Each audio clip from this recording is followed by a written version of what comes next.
There we are live. Hello, folks. How's it going? Welcome to Sunday night's One versus One Me with me, D, and Kix. Cactus. Yeah. Kicks. Khaki, as Jed said for an awfully long time. Yeah. He did, didn't he? Yeah. Yeah. Kicks. So, how are you doing then, Kix? You had a good week? Yeah, not too bad.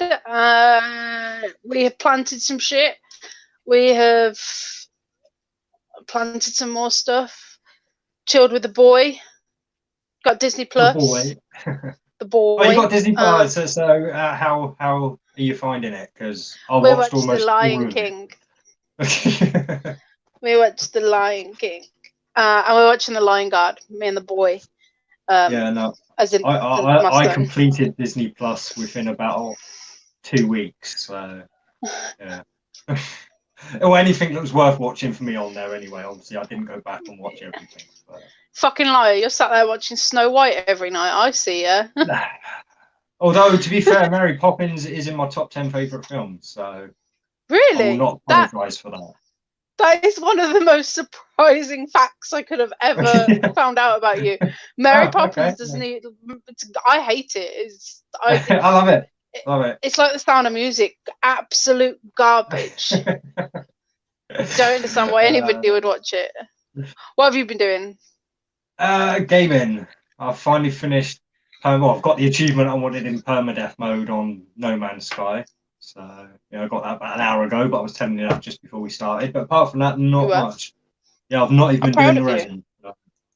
Disappointed in that. Very disappointed. Did you look at that mold picture that I sent you? The screen, fucking useless. A little while ago, wasn't it? Possibly. It was, I don't know. Last Thursday that I sent it you. It's this really cool silicone mold, and it's about this big, and it's a mold of a dragon. And I was like, "That's awesome! That looks so cool." It was like, "There's so many things you could do with that." But it's a cake topper, technically. But yeah, I was going to say, there's not really so many things you could do with that. It's a mold. It has a purpose of being a mold. Yeah, but I was also thinking that you could like embezzle the outside of it, and then have your mum make a fancy mirror, and it could be a mirror. You could hold it as a mirror. Right. Yes. You could make bookends. There's loads of things that you could make with them. Like you could mount it on some wood. You know, you could put it on the top of a walking stick. I could do like a resin and stone thing for bookends because you need weight for bookends, don't you? So, yeah. Well, I was just thinking of some heavy wood. Heavy wood, possibly, but yeah. I like dragons just like on stone and mountains and that kind of stuff rather than in trees and on wood. Well, there you go then. Rock came to mind, but yeah. So I'm quite. Dragons have been like a favourite thing of mine for a while. I used to collect them. You know those Myth and Magic dragons with the crystals. No, but I knew you like dragons, which is why I sent you a picture of the mold. Yeah. But you are like, honestly, if you guys looked at our Facebook messages, there's like messages from me for like an entire week, and then on a Sunday he replies to them, or he'll start a completely new conversation about absolutely nothing. But the only time he'll actually check his Facebook is if I message him on Xbox and tell him, check your fucking Facebook, you dickhead. No, it's the only way I can get him to reply. Yeah. Well, it's nothing like I'm not a massive chatter. There's a word for that. No, there's a word for that. It's called ignorant. Yeah, ignorant. Right, yes, but I only check Messenger every few days. I go on Facebook maybe once a week, once a fortnight. So I mean, yeah. All I'm hearing all I'm hearing is excuses. Excuses. How's chat? How are the three of you?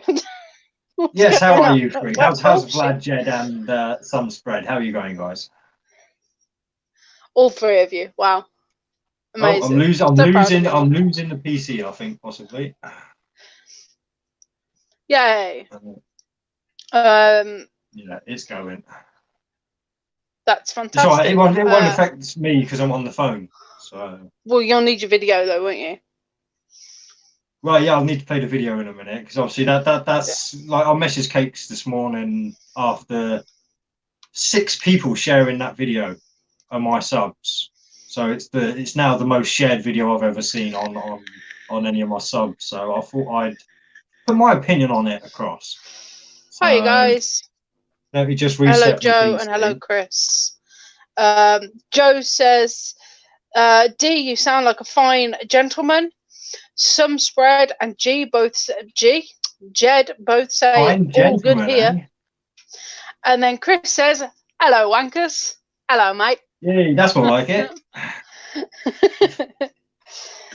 So what have you guys been up to? What have you been up to in chat? Anything interesting happen? Yeah, I will catch up with chat once my PC's back on. It doesn't take too long. I've wrecked the camera now. It's too close. I'd got the perfect angle. If I mess with it, it's going to be even worse. We learnt this on the first video, so I'm just going to deal with it, ignore it. It's fine. It'll be fine. It'll do. It'll be fine. So I filmed another dreadlock video. You guys will be happy to hear. I actually haven't even watched your last dreadlock video. See, that's how bad I've been. You're upsetting. You're the worst co-host ever. Chris says, what have I been up to? You taking the piss? Nothing. Walking the dog. Lots. Good stuff, some spread. I mean, surely there's things you could be doing in your house, Chris. Namely, you know, your missus. Hey. Had a shit a few hours ago. Yeah, good stuff, Dad. Just as I come back on, like. No, it's bored. Yeah. I am starting to get bored. I am starting to get frustrated with not being able to go to. I actually don't go anywhere. I was going to say where. See, so I'm lucky enough that if I do go out, it's all countryside, so it's awesome, and I won't piss anyone off because it's not like I'm going to be bumping into people. I do a few dog walkers, joggers maybe, but yeah. Vlad says, having problems with the platform tree. I need at least 3 anchor points, and there's only 2 stable ones. Ah. I mean, there was a lot of trees, so just pick a different tree, Vlad. There's a lot of trees in your garden. I'd have to see it, but I did used to watch an awful lot of Treehouse King or Treehouse Master, like back in the day. So yeah, I might not necessarily know what to do, but have the theory behind what to do, because it's quite an intricate thing, and he does come up with some quite fantastical ways of solving problems just like that. Joe learned how to juggle today. Would thoroughly recommend it. And Chris also had a cracking shit. Yeah, no, best of his career. It's a skill that's worth learning because apparently it helps to synchronize the left and right hand hemispheres of your brain. Because obviously your left is controlling your right and your right's controlling your left. So when you're trying to juggle, it's syncing the two up. But yeah, so yeah, again, I have never learned, but yeah, it's probably something that is a good idea. I can juggle with 2 things in one hand. Like I could juggle oranges in one hand, like 2 oranges. Yeah. But that's as far as my kind of hand-eye coordinate. Little oranges, like Satsumas also, yeah. Not great big like grapefruit oranges. No, Vlad knows what to do. He just needs more wood. Yeah. Just needs more wood. Just another day, like every other for me. Yeah, it's kind of sucks.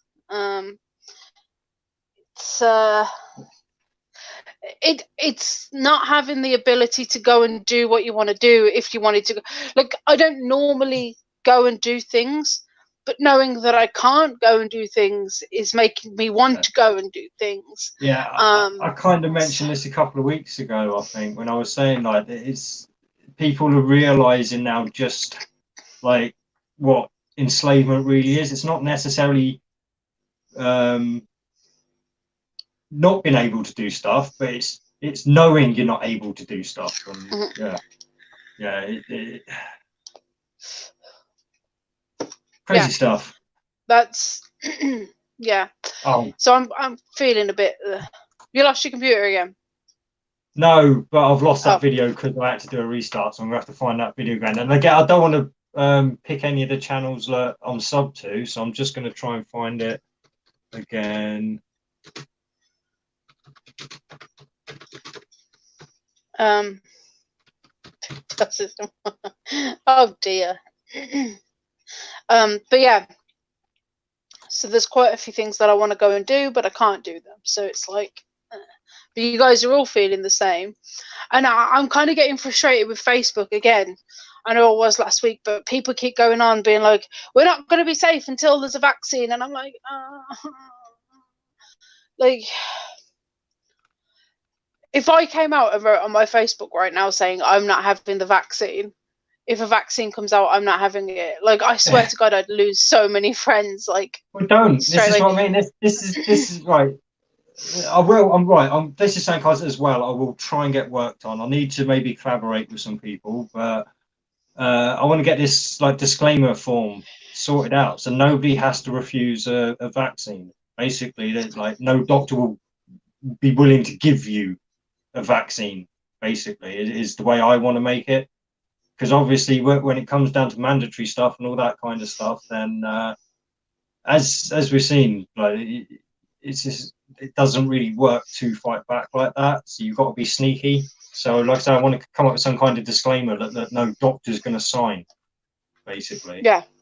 Because they will have full culpability of any problems caused, and willing to pay up to 500 million in compensation for any damages or ill effects caused by the vaccine that they've administered.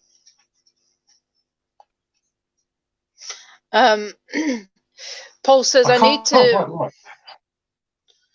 I need my store cupboard refilled, and I refuse to queue up 2 meters apart. You might not. Yeah, like Jed said, you might just starve. To be perfectly honest, with where I am, we always go to Morrison's, and the queue, you stand in the queue for all of, like, the queue's long, but you stand in it for about a minute and a half. But the Morrison's is absolutely huge anyway, so it's once you get into the Morrison's, I can't get a delivery slot. I just can't. There aren't any. But you won't get one when you expect, but it doesn't usually take more than a few days to get a slot. You just book one and dispatch. No. I've literally no. There are no slots at all. Every single day I've looked for a slot just so I can book one for next week, so I don't have to go out. Because like I'm such a passive person outside. Like, I am very fucking timid. Like, especially around like strangers.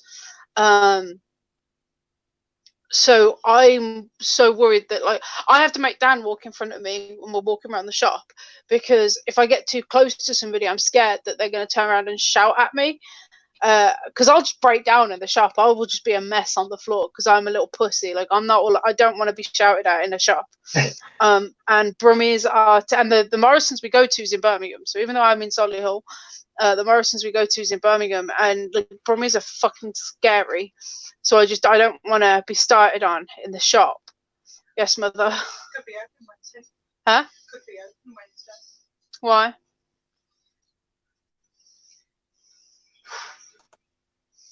Because it's an outdoor. Okay. My mum works at a golf course, and she's just coming to tell me that her work could be starting back up on Wednesday. Is that what Bojo said? She's very excited.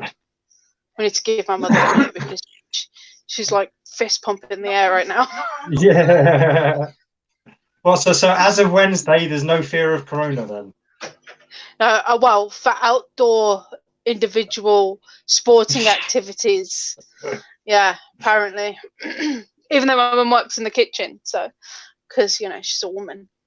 Where the bitch belong. Probably lucky to see someone with a shirt on in a Morrison's. Yeah. No, it's horrible. So I make Dan always go in front of me, because I'm scared that people will shout at me. I don't. I'd rather they shout at him because he can take it. Puts up with me. So. Oh. Are you okay? Actually, right. Yeah, I've just found a 2 minute longer version looks like it might give a bit more context to the situation rather than the video that I've seen shared 6 times. This is, I say, yes, about 2 minutes longer. So it said looks like it's from dailymail.com as well. So from a mainstream. Are we going with it right now? Or no, we don't have to go back with it right now. Well, I was going to say, if we're going to go with this video, I strongly advise. I got very upset watching this video, so I have a tissue ready in case I get upset again, because I'm a little baby. Just a disclaimer, I messaged Cakes this morning, and it was my idea to view this one because, like I say, I'd seen 6 of my subs share this video, so it's the most shared video. Now, hey VB, me and Cakes have not discussed my reaction to it, so it's going to be just as much a surprise to her as anyone else, or surprise, whatever. But my reaction to it as anyone else. So, yo, how's it going, VB? Yeah, I just thought I'd say that before we watch it, so they know that this has not been discussed between me and you. Just the fact that this video is going to be discussed. So you've watched the video, I've watched the video. Neither of us have watched this extra 2-minute long video, so this could add a little bit of extra context, which was lacking before. Sorry, go on. And yeah, it's not a disclaimer. I was just telling you that I got upset watching it. So if you guys get upset, like, just kind of be warned, because I was upset. But I am a little pussy. I'm a little baby, so you know, it's fine. Right. Well, let me. Oh.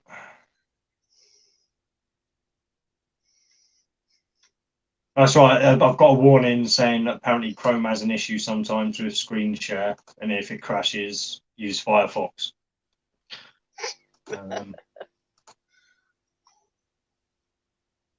Right, share audio. Shares that come up. I'm gonna mute myself. Like I say, I've just found this one, so this could have stuff in it that isn't related to this because it is a longer video, but it did look like the beginning was extended. So let's play it and see what happens.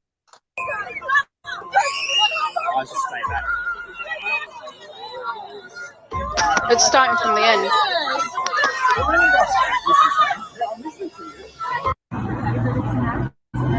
Guys, you guys are public servants. You should be serving the public. You're not serving the public now. You guys took an oath.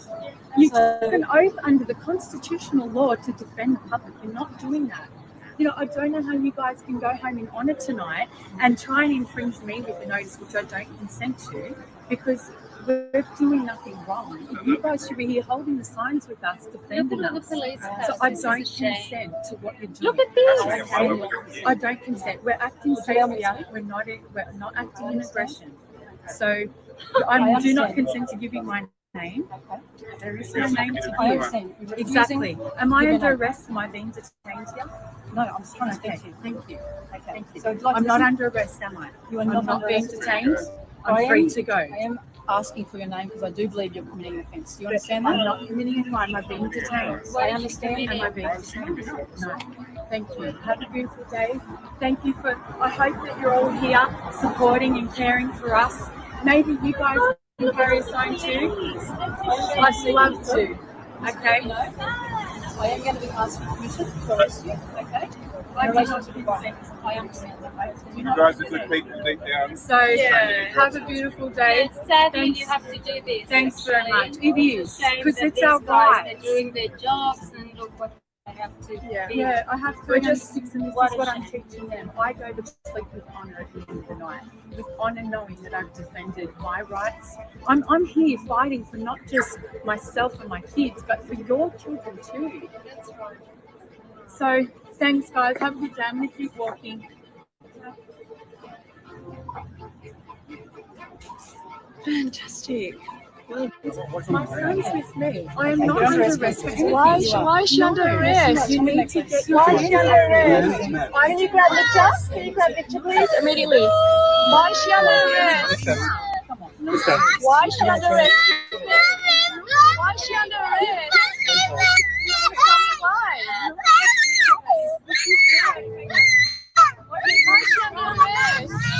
Why is she under arrest? Why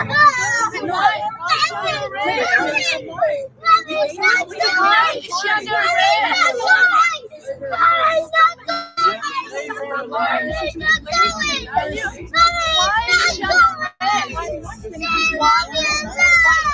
Prove it. Prove why she's under arrest. Stop. Prove why she's under arrest. Where is the order? Victor! Why is she under arrest? Everyone choose her. You choose her. You choose her. And everyone you choose her. I'm passing that to her. Why? She's got a baby. She's got a f***ing baby. Make up the baby. Leave her alone. What are you proving? You don't care.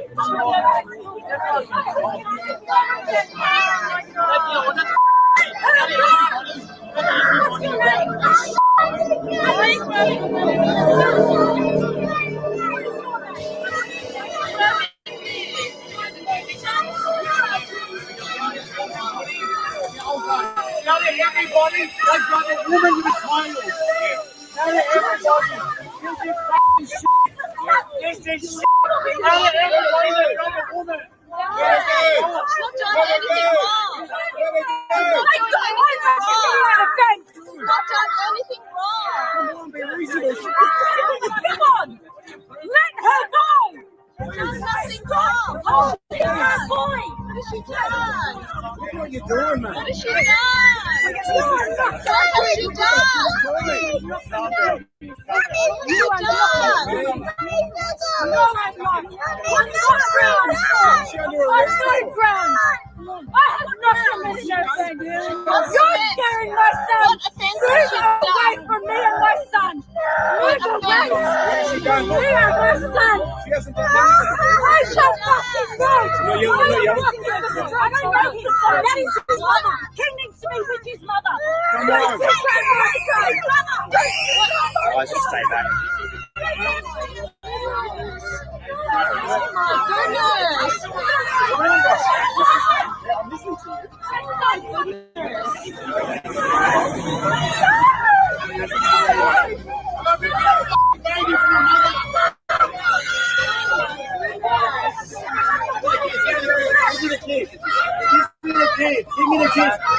Give me the kid, please. You'll feel safer with me. Can I just have the kid?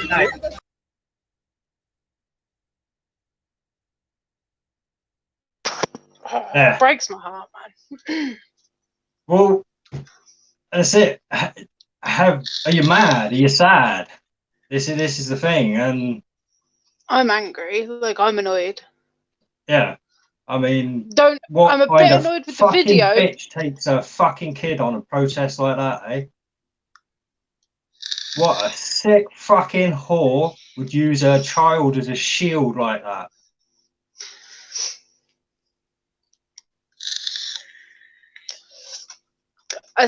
I do see the point that you give him, but at the same time, how are you supposed to show your kid that this is how this is how you stand up? That's what video's for. You don't take your kid to a potentially violent situation, and any protest is a potentially violent situation. That mother was fucking bang out of fucking order.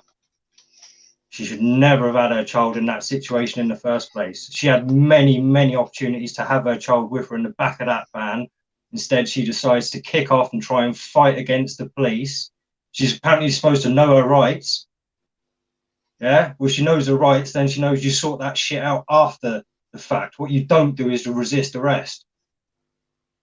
Especially with your fucking kid in your hands. And it's only after she's resisting arrest and kicking off big time then that the police have to tear her kids. I mean, what the fuck was that kid doing there in the fucking first place? I mean, don't get me wrong. My initial reaction was probably like everyone else's. Fuck the fucking police.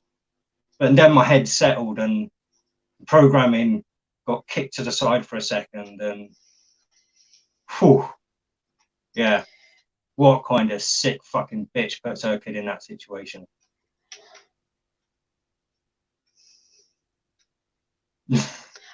I I don't know. For me, so any situation can become violent. Any situation that you're in could become violent anywhere. Yeah. Anyway, so does that mean I need to completely shout at my kid? Are a but place that see, now I could understand like if it was a really large protest, but it was very, very small. There was not many people around. Most of the people there were in uniform.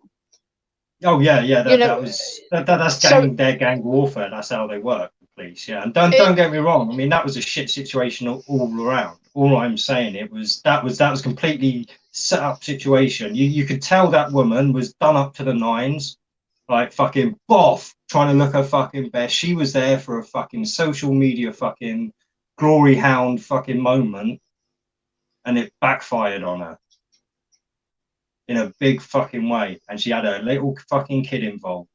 What a piece of shit.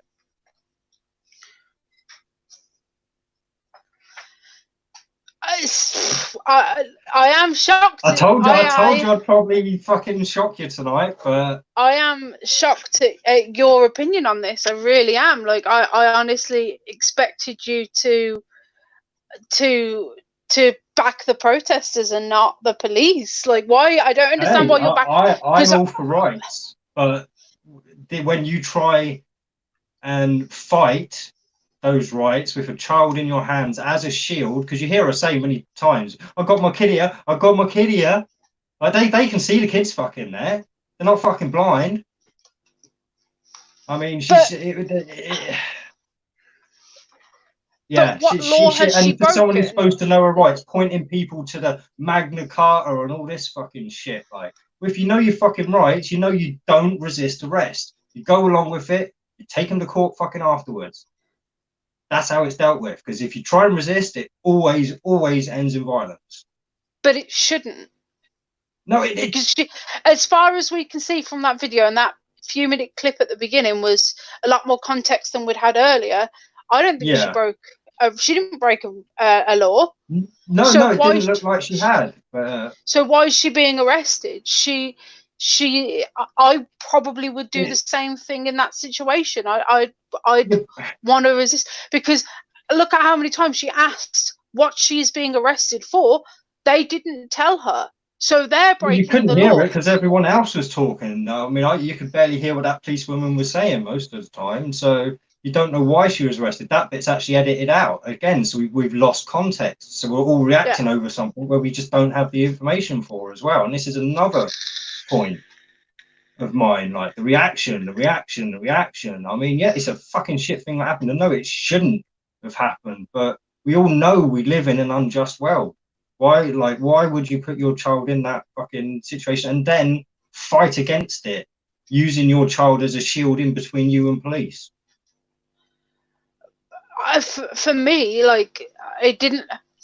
Maybe I'm being naive, but it didn't look like she was using a child as a, as a shield. It looked like she was trying to like, for me, if Freddie was screaming like that, if something had happened and Freddie was screaming like that, there is no way in hell I would put Freddie down. No way in hell. Like, I would be holding him and trying to comfort my boy. Yeah, but this is my point. You probably wouldn't put Freddie in that situation in the first place. And before we'd even discussed this, your answer, I think, when I sent that video this morning, was that's why I'm afraid to kick off. Like, basically, or something. Exactly. So, because you're smart enough not to put your kid in that fucking situation. But I would take Freddie to one of the vegan protests. I would take Freddie to a protest that wouldn't. I understand what you're saying, because I wouldn't take Freddie to a protest that I know would aggravate police. Like, I wouldn't. But a vegan protest that has had all of its signs, like all of the box ticked, the council has allowed us to be there, etc., etc. I would take him to that, to show him the vegan community, because Freddie doesn't know any vegans, Take him to a vegan cafe. Safer there. The vegan. It's like when you see all these people taking their kids to a gay fucking pride parade and shit like that, with all these fucking half-naked fucking people hanging out everywhere, with sex toys hanging off them and all sorts of shit. They're just as sick as that fucking bitch who used their child as a shield. But it's no worse than what. I would never take Freddie to gay pride at a young age, so I do understand where you're coming from with this. But I'm sorry, but gay pride is just as bad as the TV. Right? Until the TV is fixed and until media is fixed, there is like, you know. Sorry. Yeah. Yeah. But that's not the point. See, that isn't the point, Spread. The point is there is a system you go. You don't like right. If you forget their police for a minute, yeah. And say there's just a gang of men stood around, yeah, just normal men stood around harassing this woman, like, yeah. Would you stick your kid up there like as a shield kind of thing, like, or would you be putting your kid behind you in a protective fucking mode, right? Trying to keep the kid safe, yeah.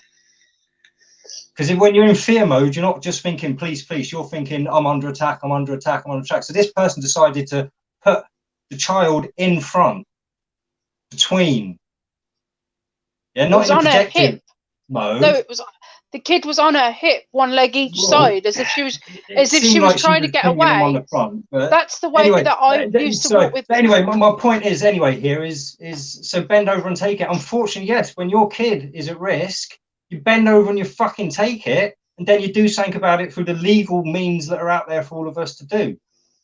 Like, I mean, it was obvious that was unlawful. It was obvious. It was all on film. All she had to do was go along with it, spend a few hours in the fucking police station, answer a few questions, go home, make herself a few quid on the fucking compensation claim. Yeah, it's a shit thing to do to have to bend over and shit, but you don't put your kid in fucking harm's way. That's the whole point of you being there, to keep your kid away from harm, especially at that age. I mean, yeah, don't get me wrong, when they're getting into their teens and stuff, let them have a bit more freedom and stuff, but that kid couldn't have been 6 or 7. No, that kid was probably 4 or 5, and to me, the way she was carrying the kid was like she was trying to get him out of there, because she was carrying him on her hip, and that is the quickest way. Like, she had his... it's the way most women and most people carry younger kids. That is the quickest way to get your kid away. Yeah. But where was she going to go? That's my point. She had a gang of people around her. Exactly. So how can she put her kid behind her? Like, where should she have put her kid? Well, the wall was behind her, so she could have got the wall. For only a bit of it, yeah, and then risk being pushed against the wall. There was no way she could have held that kid other than there to get her away. That was, for me, that was the easiest way to get the kid out. And again, for me, there looked like there was only a few protesters, so I think it was like a household or 2 of protesters. It looked like they were just there spreading what they wanted to spread, and I don't even think they were standing in one place. It looked like they were walking around. It looked like they were trying to just walk down the street. Context with that. So again, yeah, it's a massive reactionary thing again.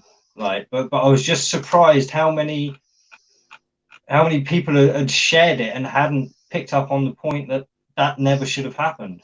And the only reason that happened was because that woman decided to take a child along to a protest. But why was nobody else arrested? Well, we don't know. We don't know. That's the other thing. Well, yeah, there's no context. Has anyone else been arrested? I mean, that bloke that come running in there at one point, the beardy bloke, like, did he get arrested? Yeah. I don't know. So there are a lot of unanswered questions. I find that a lot with videos against the police. There's a lot of, you never have the full context. Hey, look, squirrel. Hey. Yeah, you never have the full context when you... I don't know who Squirrel is, but hey, Squirrel. No, he's right. So yeah, anyway, like I say, I told you it might be a bit controversial tonight, and it would probably open us. That's why I didn't want to talk about it with you earlier, so we had something to talk about, right? Yeah, it seems to have done the job, really. Because, like I said, don't get me wrong. I'm not saying the cops are the good guys in that situation. I'm saying the only innocent there is the child. That's all I'm saying. That kind of goes without saying. And the woman were wrong, both of them.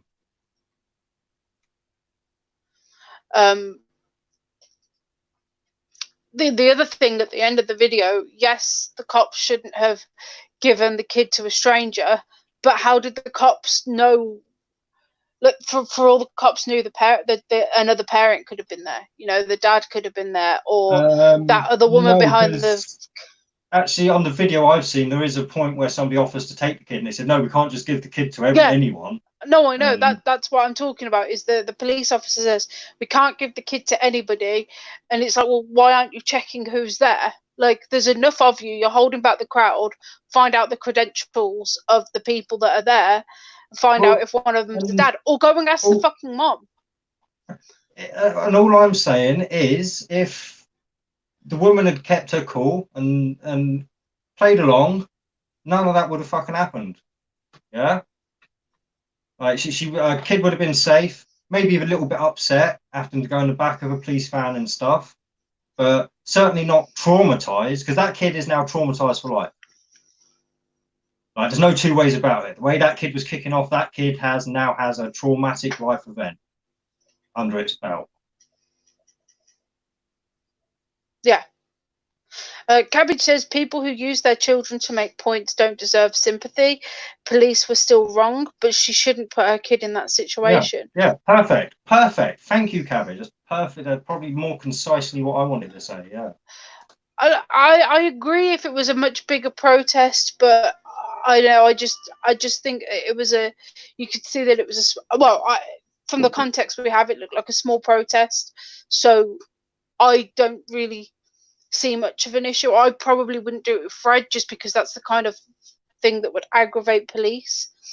But from the context we have, it doesn't look like she broke the law. So my initial reaction earlier when I messaged Dee was, this is why I don't want to go out and speak up, outside my house and protest with or without Freddie, because if I do, who's to say that I won't get arrested, and then I'm leaving my son. If I go to prison, you're not going to go.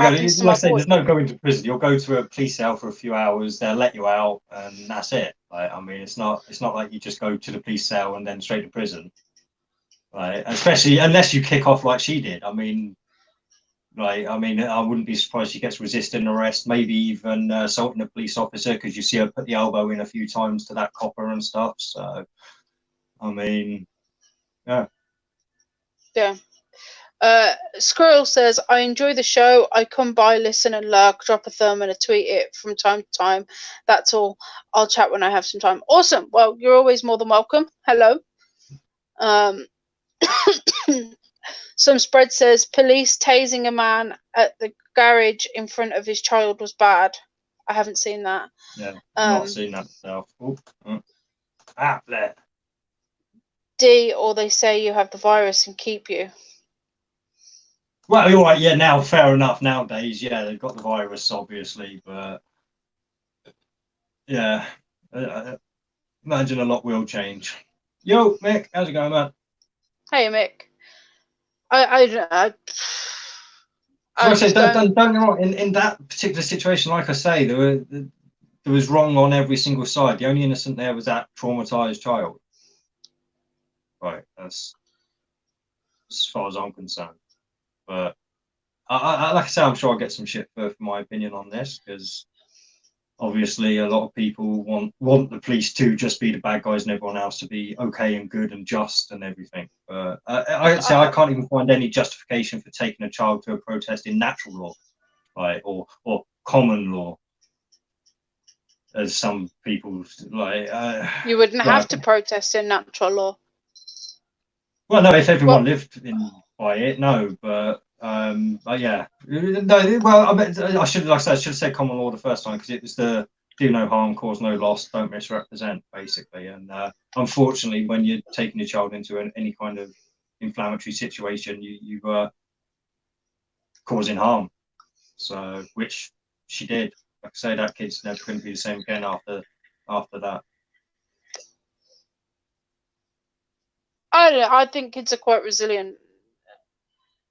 The kid, well, I don't know, maybe I was just a pussy as a kid then, and I've just carried a lot of childhood trauma along with me. But I mean, if that's just an isolated incident, I'm sure that the kid will be fine. If this was a regular occurrence, then maybe not. But if it was just an isolated incident, it'll be fine, I'm sure. I hope so. I hope so. Yeah. And if I was a praying man, I would be praying for that kid. tonight. Like, I'm not, so I won't. You sound positive vibes. Yeah. Well, I've been doing that like on and off all day anyway. It's like I say, it seemed awfully set up to me as well. Like I say, with her all made up as she was, and whether it was a set up, the whole situation, or whether she was setting up a situation where she'd be on like a big viral fucking social media campaign or some shit. I don't know, but yeah, it stinky whiff, to quote Jar Jar Binks. I don't know what you mean by she was all set up and done. Well, she's like I say, her eyebrows were done. She had her makeup on. She looked like one of those plastic people that had a bit of fucking Botox and all that kind of stuff. A very egocentric person. Okay, but hang on. If you were going to a protest, would you wear scruffy stuff? Would you have your beard all out? Or would you make yourself approachable? Because I do that just to go out normally. But if I found out there was a protest going on tomorrow, I'd wear the same shit you see me wearing here: a fucking t-shirt, jeans. I wouldn't do anything with my beard. I wouldn't do anything different with my hair. I'd wear the same hat. Like, I wouldn't. So it's not like I get dressed up for it. Turn that down, babe. So you wouldn't try and make yourself more approachable, though. That's what, because if I'm putting myself in her shoes. If I was going to a protest, I would have my face. Maybe it's a woman thing. Right now. Yeah, maybe it's a woman because thing. I would want to make myself as approachable as possible so that people would want to hear what I have to say. If I go up looking all raggedy and like garbage with no bra on and no makeup on and stuff, that makes people less inclined to talk to them. I make more sales at work when I have my face done than when I don't. No, don't get me wrong. I totally understand where you're coming from. I'm just saying, me personally, I don't change myself to suit other people. Like if they don't want to take me as I am, they fuck it. Like. But it doesn't suit other people. It suits your agenda. It suits what you're trying to convey. If you look like shit, people aren't going to want to talk to you. That is how. This is why I try and get into Dan all the time, like, because Dan looks like a homeless person. Like shit. He does. He does. Like, he's fine at home because this is loungewear, but he wears his loungewear outside, and I'm like, people aren't going to want to talk to you. You look like a homeless person. Like, sort your shit out. And it's how the world works. Like, you judge people on their appearance and how they look. So if you're like waiting in line for something, you're gonna you're gonna queue in the line with the cashier that seems most appealing to you. You're not gonna, or unless if they're all the same length, you're gonna queue with whoever looks more on your level, so to speak. Like, so I can honestly say I've never looked at a checkout person before I've gone through the checkout. Like, no, I'm thinking like in the bank, because like the bank, the queues are usually the same length, and I go to the person who looks like they've got their shit together so that they don't like misplace my money. Right, on a sales floor, if there's somebody that looks like a salesman, then I'm more likely to talk to them than say if somebody was just walking around with their shirt hanging out and not really looking, purely because I'd take the person that was looking serious more seriously. Yes, I get what you're saying.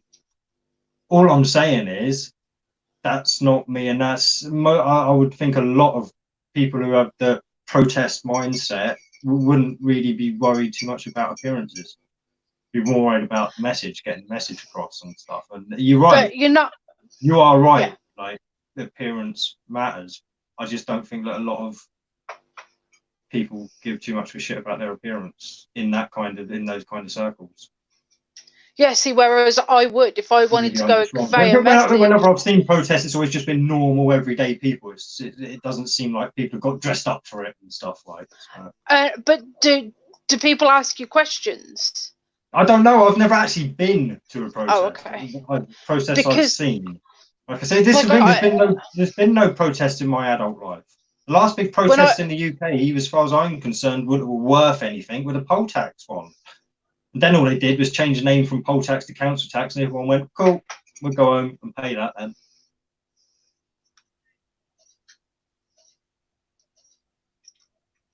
Oh, well, what's going on? Sorry, you're reading chat. There's something going on. Let me have a...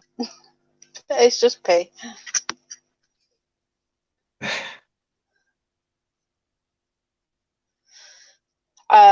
Yeah. It's just a cabbage. But yeah, so I for me, if somebody looks, it's about approachability. I think so. I would always want to make myself look as approachable as possible and not look like shit. Also, I think women are judged a lot differently than men. Like, if oh no, don't get me wrong. I know I look like a stinking hippie. Like, I know that. Like, I mean, yeah, but at the same time, it's not really gonna matter whether you shave or not. Like, you're just a man. Anyway, no, but you're just a man. It really, from my perspective, as long as you have clean, fitting clothes, it doesn't matter. But for a woman, I think people judge women on their appearance a lot more than they judge men on their appearance. So if I, to be fair, men age better than women anyway. So I mean, that's not even what I'm saying. But I know for a fact that people, when I go shopping, I don't wear makeup, and people must look at me and be like, "Oh God, how could she not put in any effort at all?" Because I do it. I do it to other women. I put them down in my head. Well, it's really bad. Maybe you're just projecting then. Maybe you're just projecting and you're just a bitch. Well, I am a bitch, but I know that other women do this. Like, I've had this conversation with other women. Yeah, no, women are totally useless bitches, and they fucking hate everyone. I know. I usually judge people by their smell. Yeah, we've had this conversation. Yeah, D can't. Yeah, D does not do well with smells. Especially well, underarm smells. You can, like I say, end of the day, you can put up with it if somebody does a manual job. It's oral breath, because if you're stood like 6 foot away from somebody, and this was before social distancing, and you can smell their breath, you know they're not fucking keeping up on your brushing the teeth and shit. Like. Yeah. And Cabbage apparently wants to be with me. Okay. And Girls Like Me and Cakes wants to be with you. No, I think he's talking about Jed. Yeah, I think he's talking about Jed there. You saying you want to be with Jed? Oh, yeah. Oh, I don't understand. But Dan says that I'm his property, so yeah. Sold to the highest bidder. Oh, there we go. No, he said no cakes. The local woman for local people. What?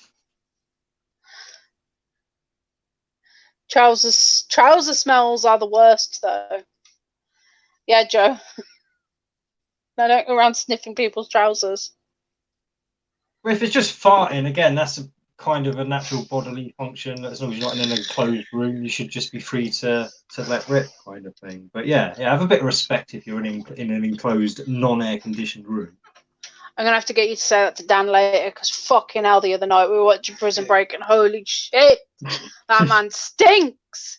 Oh no, if it's with your partner, they've got to put up with it. Fucking proper, like Dutch oven style. Oh my god, his ass was horrendous, wasn't it, dear? Oh, we have different definitions on beauty. I never leave the house without half a bottle of Old Spice down the pants. Sure.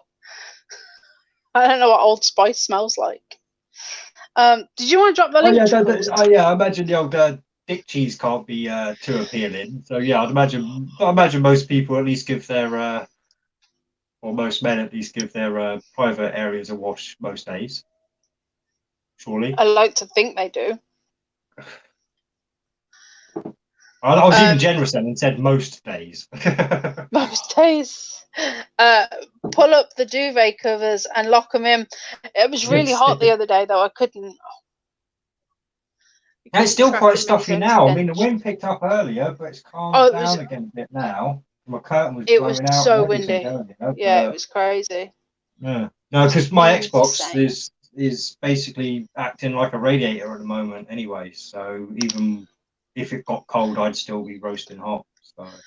Yeah, as I walked past them the other day when they were both on, and like I could feel the heat coming off them. I'd been in the kitchen and we'd got both the Xboxes, and I was like, "Fucking hell, they are warm." You can't tell in the winter when it's really cold. and like the No, heat no, just like I goes don't straight have a away. radiator on in the winter because it's always warm enough because of the Xbox and the TV kick off enough heat for this small room. But I was gonna say you're in a little room though, ain't you? yeah, but when I'm playing No Man's Sky, it pushes the Xbox to the limit, so the fans like you can really hear it, and it's pushing out some heat. But Joe, just clean your knob. yeah, Says Chris. Just pull the hood back and really scrub it fucking out, Chris. unless you're an American, then you probably haven't got a hood. That's weird how the Americans fucking. It is weird. Here you go, have some genital mutilation at birth. Yeah. So weird. Shut up, P. Yeah, I don't understand why Americans think it's okay to genitally mutilate babies. Can any Americans answer this? Apparently, it's cleaner, but then why do you have it? Scientifically, that's been scientifically proven to be wrong now. As long as you clean yourself, because apparently the bit that gets cut off is where there's lots of glands and stuff that that basically help with the bonding process between males and females and stuff. So, yeah. Oh. VB says my knob is so big I have to dunk it in the bathtub and use a gallon of Dove.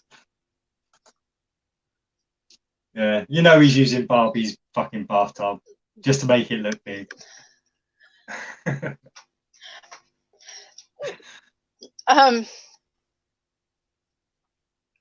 Foreskins were historically thought to be magical, and it stops masturbation, creates more focus, more bankers. Do you mean rankers? Huh?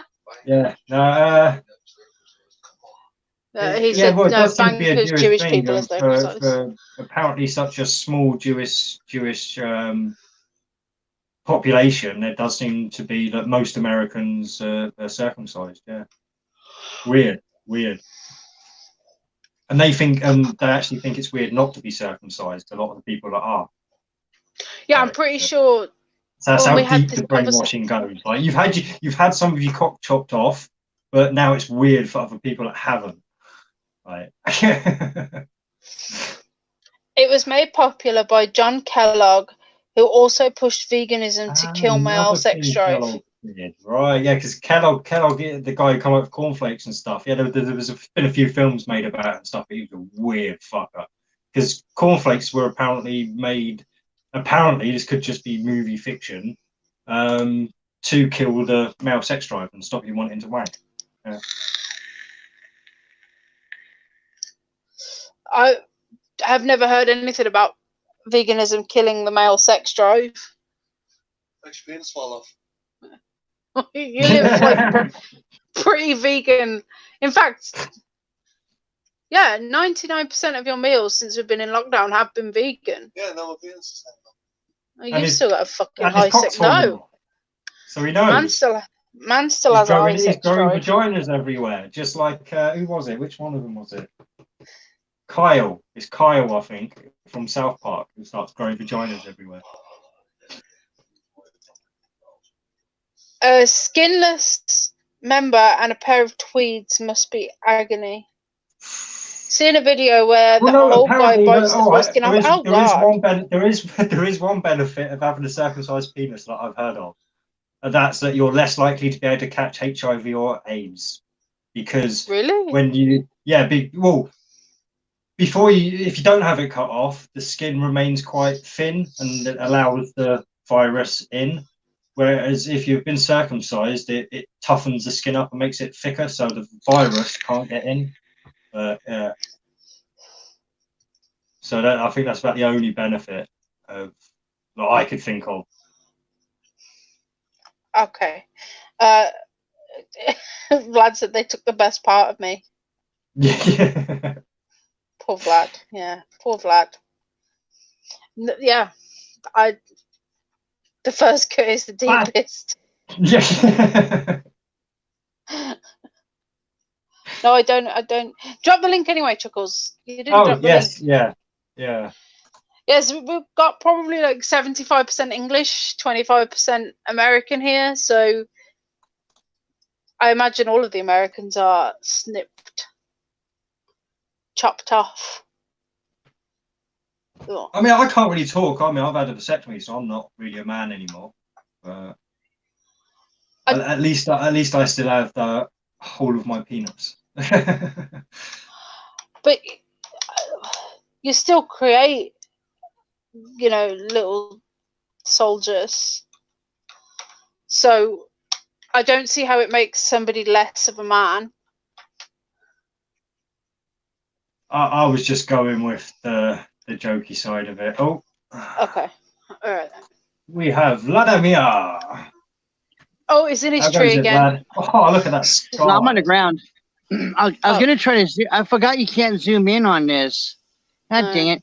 I was gonna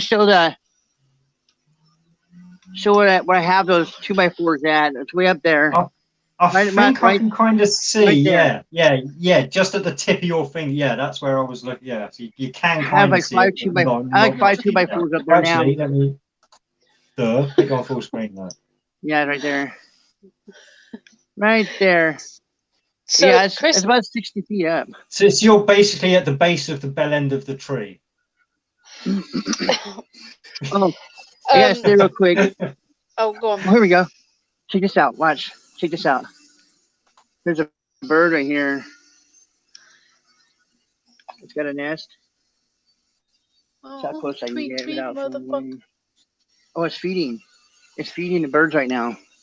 Oh, cool. It's a blue jay bird. Oh, you'd have to get a camera set up for that. No, I already got some video. Oh, there to see. Oh, no, it's getting defensive now. Jumped off at Stay away from my children! Oh, no, yeah, she's going to start fucking flying down and pecking you in a minute. Oh, wow, yeah, you can see the chicks up in the air, like, begging for it. Oh, no, two of them. One of them looks dead. One of them looks dead, actually. It's just laid dove. No, they're alive. They're sleeping. They're sleeping in because they were all alive earlier. She was feeding them right now. That's cool. Yeah. So I can't see a nest, but there is a nest just outside my window up in the gutter there because I can hear it, but I can't actually see it because it's up and around.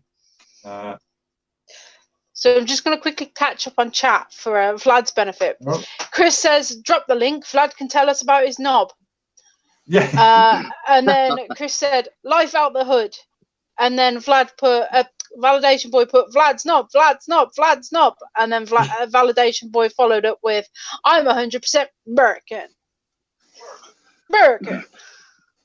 Well, she got, there's that one song, there's that song, because my nephew's wife was asking me about that because she said if she had a boy that she would never get him circumcised, and because one of my other nephews, his son got circumcised because the mother insisted on it. But she asked me how I felt about it, and I was like, they took the best part of me. It was like a running joke, within the family. They're just dying laughing. I mean, don't get me wrong. It's a finicky bit of fucking skin. Yeah, it's a pain in the ass, but it's got a fucking reason to be in there. It's got to have. Yeah. I believe it's there to increase male pleasure. Well, that's the most nerve endings that males have is that their foreskin. I knew about the glands and stuff. Let's creep shit. Not shit, you know what I mean? Am I cutting out? No, but if you take away the cover, like if you grow your nails and then you cut your nails, the little bit under the nails becomes more sensitive. But then after a few days, your skin gets used to not having something on top of it and it's less sensitive. So surely it's just like, say, this little finger, I bite it all the time. That's not sensitive. But if I bit this nail off, under there would be super sensitive. So surely having it snipped off decreases male pleasure. Staying power. Oh, yeah. That's why they're doing it. So they have more of a slave labor force, and they wouldn't be so desexualized. Yeah, and Paul just said, did they not used to cut off the woman's bean in the old days? They still do in most Middle Eastern countries. Still female genital mutilation, and there's 3 stages. There's the bean cutting, as you put so delicately. Then there's the bean and labia cutting, and then sometimes they also sew the actual vagina so that it's really, really small. And I assume it's because they've got small penises over there, and it increases male pleasure and obviously is excruciatingly painful for women. And yeah, like Jed says, they're still doing Africa and in other countries as well. Then VB put, Cakes is always bringing up penises, pun intended. Hey. Yeah. Speaking of that, I remember when my daughter's mom, when she had my daughter, and I had to do that episiotomy, I told the doctor, I was like, can you leave a couple of those stitches out?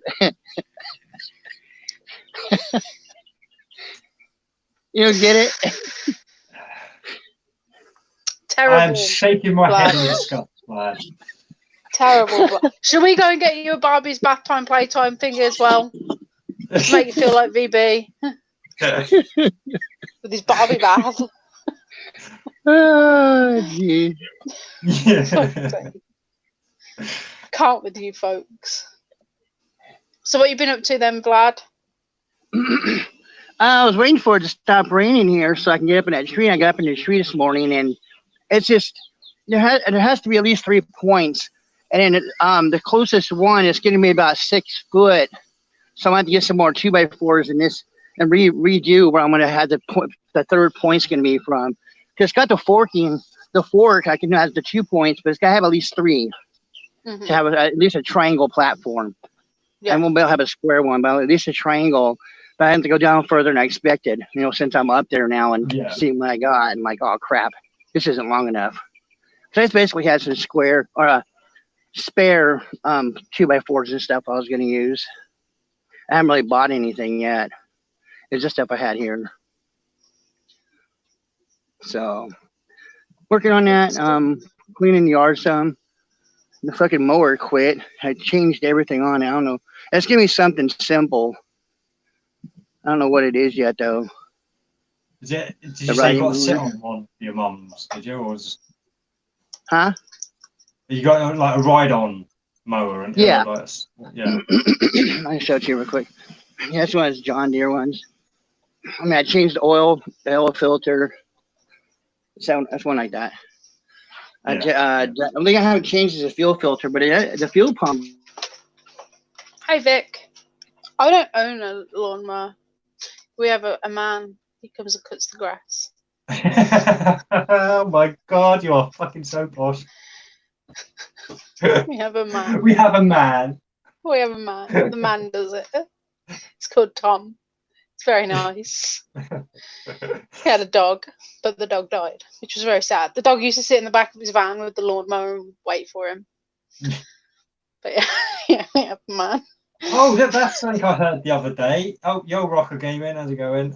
Vic Noid, I should say hello to. I just woke Tango, but yeah, apparently, they scientifically tested it now, and dogs like do love their owners, but cats don't.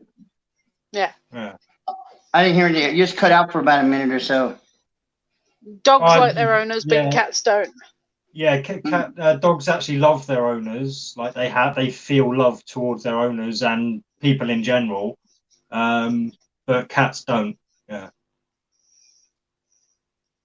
Evident in the fact that my cat scratched me last week. I was so upset. I honestly almost cried. She's never scratched me before. I was really upset. Yeah, I come inside last signal. Okay. Oh, I do have this going. My experiment with oh crap, it's getting taller now. Green onions. Oh yeah. Oh cool. Yeah. I mean, it's grown that whole green. It's been since the bottom right there, so it's grown about that much. Time to get that in some soil, isn't it? Day 6. That's day 6. Depends. If he's using it just to keep getting the green onion off it, the spring onion as we call them, off it, then he could just, in theory, Makes leave. more sense now you say spring onion. Yeah. Yeah, that's what they're showing online. So I'm just testing it to see what it does.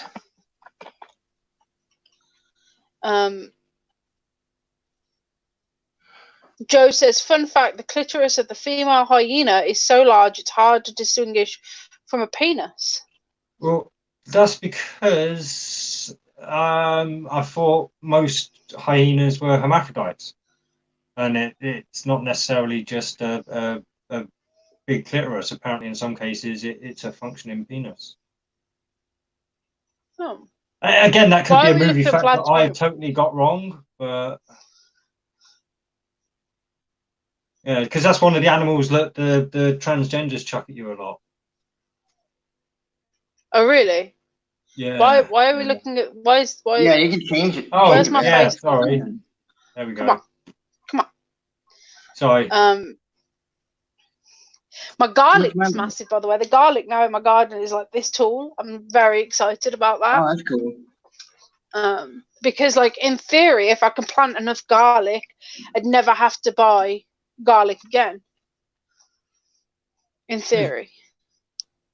Yeah. Yeah, that's the goal.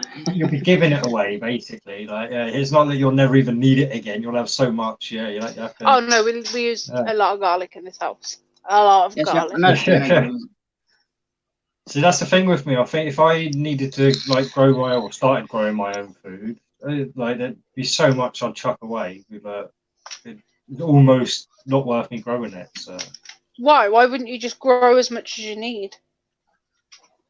Because it wouldn't last. That's the thing. Well, garlic lasts for a year.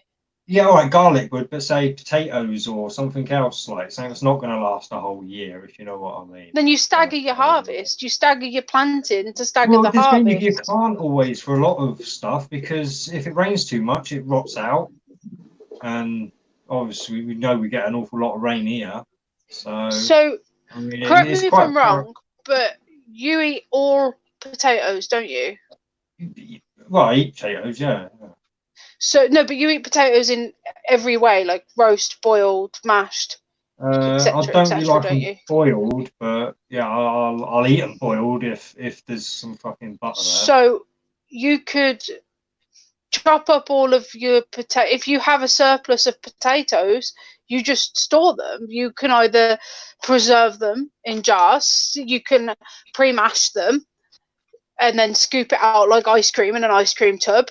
You can parboil them, ready for roasting.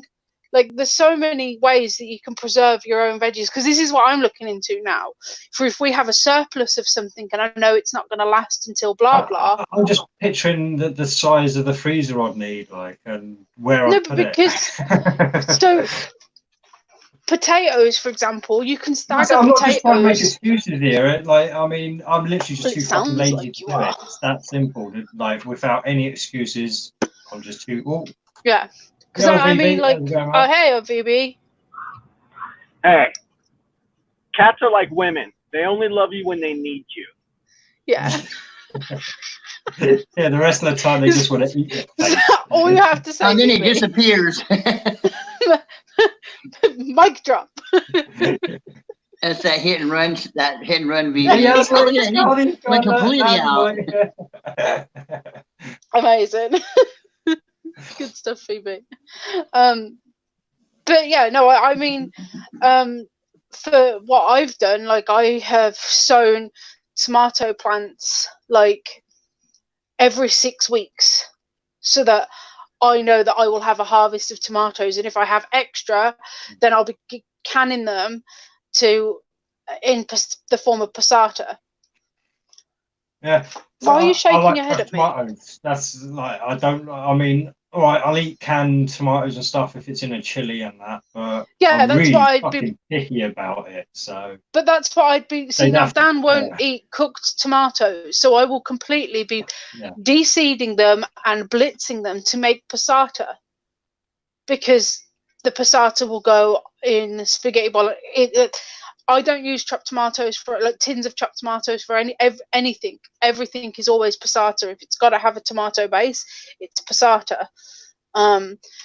Stuff like our courgettes, aubergines, peppers. Again, they've all been. I've staggered all of those plants. Society best not collapse. I can't grow my own food. I can't eat all that shit. Ugh. What? I'll just starve to death. I will starve. If society collapses, I will starve to death. So I best fucking jump on the side of the system. Which one of those things could you not eat? Aubergines, fucking all that crap, fucking the tomatoes in the way you were saying, like fucking no. What? Okay, so what about peppers? Will you eat a pepper? No. I like the flavour of pepper. I don't like the texture of pepper. So I'll use pepper and then pull it out afterwards. Yeah, I don't like pepper at all. I like pepper, like bell peppers and sweet peppers. That's what I mean, bell pepper. Yeah, bell pepper, Vlad. No, I mean bell peppers. Oh yeah, I love those.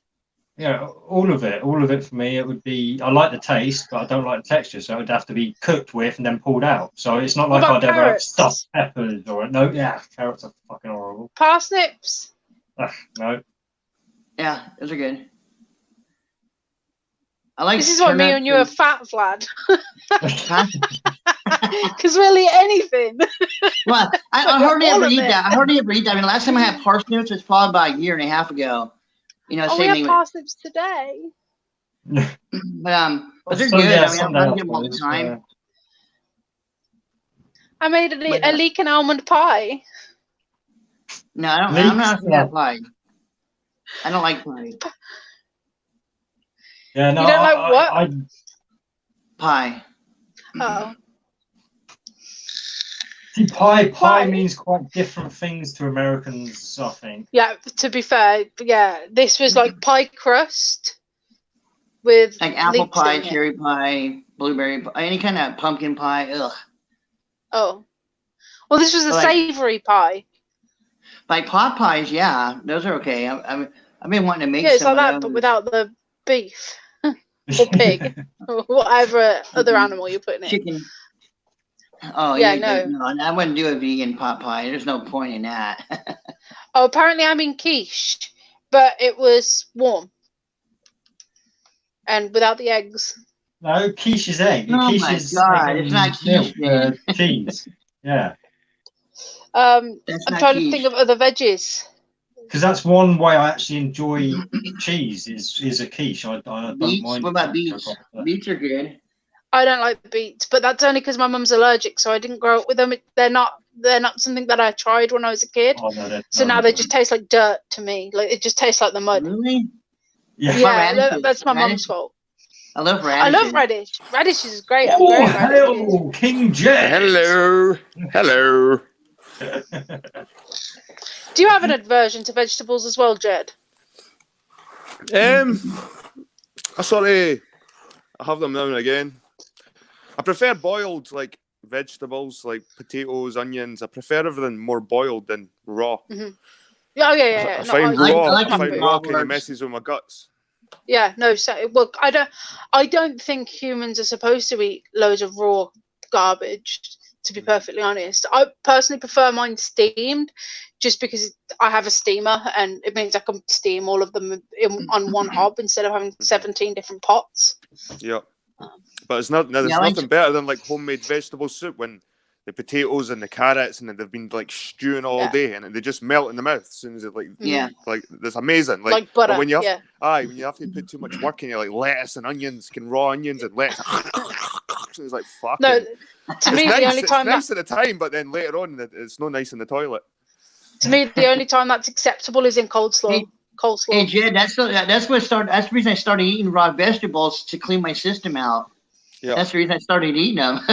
Because it's fiber. 25 years ago. It's good fiber, flushes you out, yeah. But you can't have too much, yeah. You can't fill your guts with it.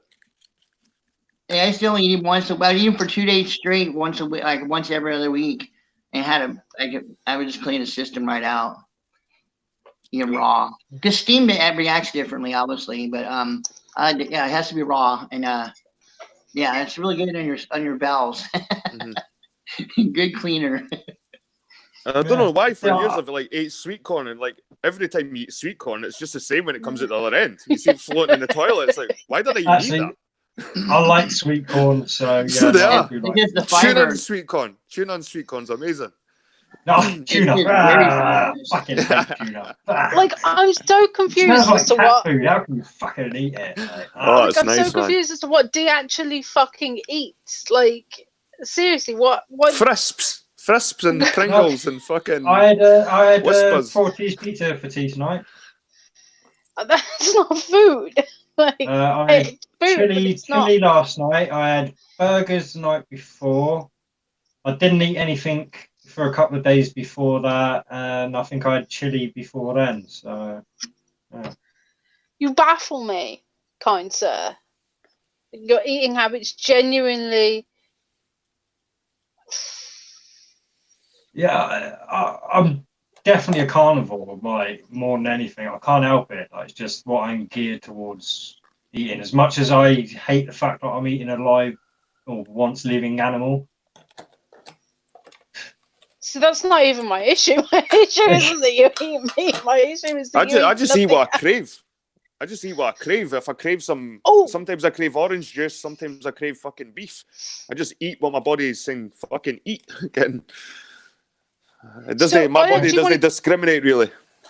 I wanted to talk to you about cravings, actually, Jed. I was thinking about this earlier, and I was really hoping you'd come on, because I have a couple of friends who are pregnant right now and saying that they're craving this and they're craving that, but they're all like really weird things. Like when I was pregnant, I craved marshmallows. I don't think I craved marshmallows. I think I was just being fat and greedy and really wanted the marshmallows and used it as an excuse. Honestly, that's what I think it was. So I know you guys aren't women. Yeah. Really? Thanks for that observation. You don't see the beard. The women grow beards last. Fucking hell, where did that come from? Taking over my You're face. embracing it. Look at that. I need this somewhere. What's that? Been growing it for what, a week? Yeah. You got a hedge on your face there, mate. Fucking hey. Fucking look at D. It's last to be fair. You looked like fucking 20 years younger. Yeah, it doesn't take me long to grow this shit back. It's I can't be bothered fighting the battle most of the time. That's my trouble. Like, it's just because literally I shave, and by the end of the fucking day, if you get 5 o'clock shadow, right? I mean, I'm fucking like full on fucking beard again. Aye.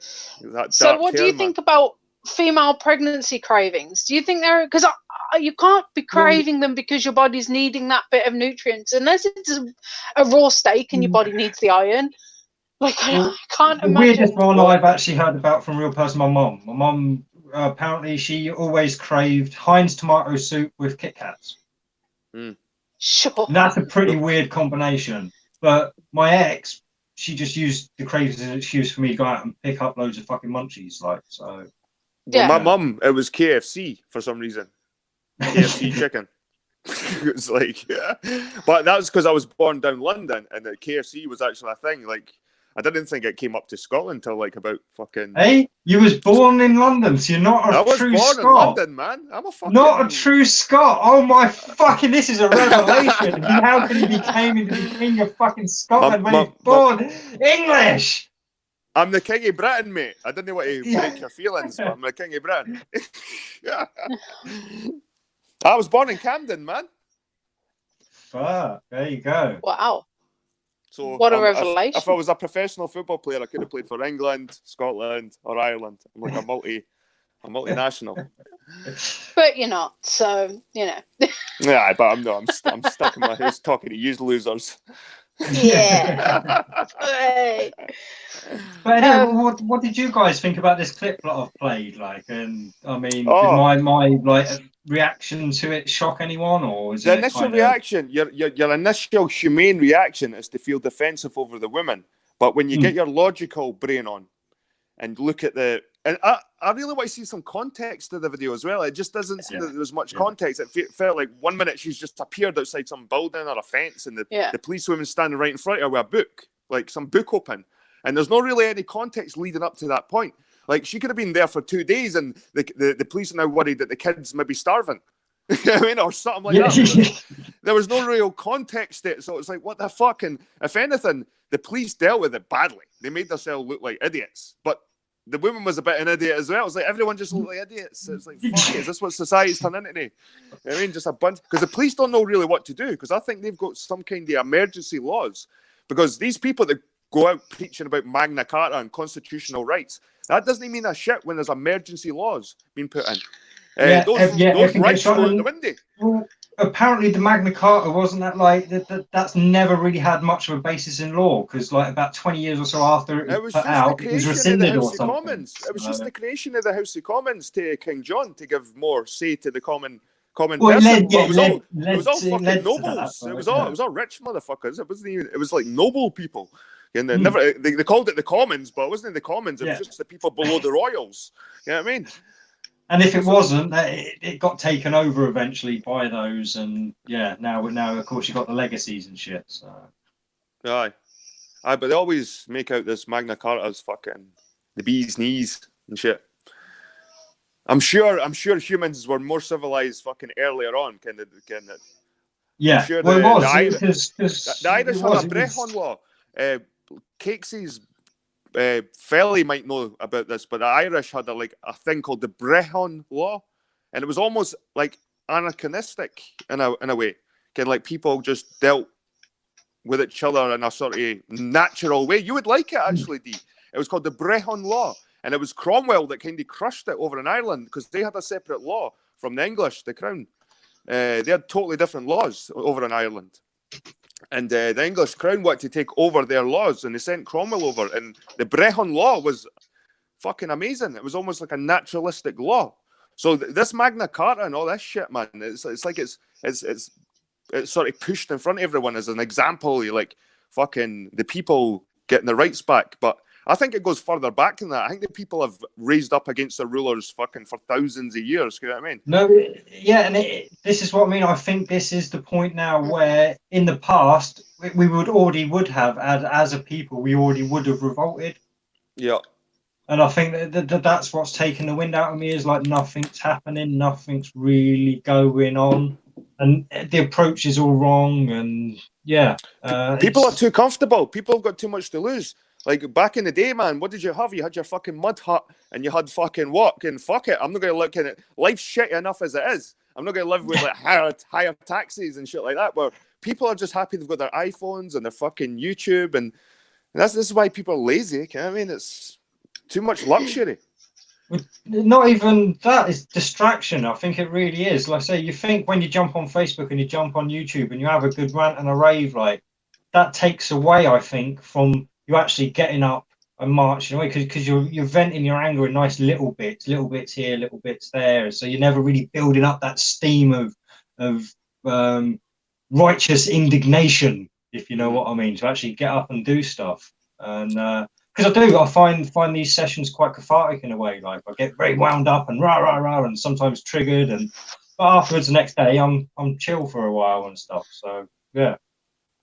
I just find these things therapeutic, and it gets it off. I've got shit rambling about my brain, and then it's like I speak to you guys, or you speak to me on my show, and I feel better afterwards. You know what I mean? Fair enough. I'm not out protesting, and fair enough, but I don't see any like if you look through history and at protests and shit, they usually get smashed down quite hard. Like there's very few protests that actually are successful. So I'm kind of a glass half empty when it comes to protest, especially nowadays with the way information goes around and the way protests can be hijacked by like provocateurs and outside influences. I mean, like things can start organically, and a few weeks later the government have taken over it, or some weird organization. So I didn't trust this shit, man. Say with charities and that, man. It's full of a bunch of fucking liberals that are fucking fighting against getting their rights taken away eventually anyway. Like, and it's yeah.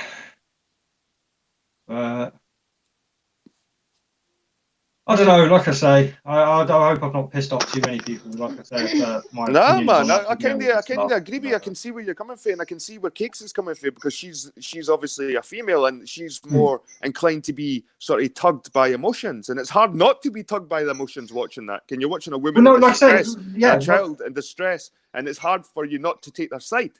But to be a logical, like, rational person, you need to say, well, where's the context of this video? That's what we said before, like, we went live. I said the only thing that's missing is the context. I said, like, if she was doing absolutely nothing, I can't understand this.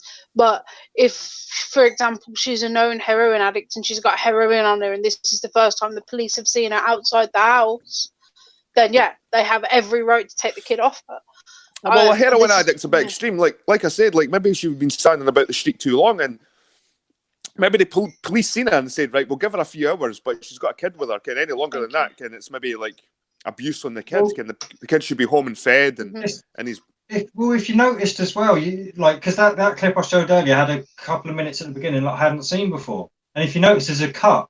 It cuts and edits out. One minute she's walking away all nicely as if it was resolved. And why did then all of a sudden she's getting arrested? So you've got to wonder what was cut out. Did she shout at the coppers? Did she shout something at the coppers, call them fucking twats, or something? Or did they suddenly decide to go and arrest her for some reason, or what? Yeah. I mean, what happened in that cut? Well, exactly. Just the fact that it is cut shows they're hiding something. And I don't get why they focused on her so much when there were other people there holding. I seen another woman holding a fucking card as well, like without a kid. Just drag her away instead to make a point. Yeah. I mean, it's like, why was this a stunt? Even was it just a fucking stunt? I'm starting. Well, that's what I mean. She was done up. Yeah, she was done up to the nines. She. Do they want civil unrest? Do the governments want civil unrest? Oh, they do. They do. They need civil unrest at this point so that they can take out all us conspiracy theorists, fake newsers, fucking, it's. Nah, man, it seems to be I can see what they're pushing for, and especially with the Americans. The Americans seem to be crying out for civil war. Like, I think that's bullshit, mate. See all those protests in America? They're Trump fans, for starters. There's not just normal people, just like all different races and different fucking it's all Trump fuckers with American balaclavas on and shit. It's like, where the fuck did they roll these fuckers out? And it's like they almost want people to join them so they can all be fucking caught at once. Can get all the Karen and Randy's.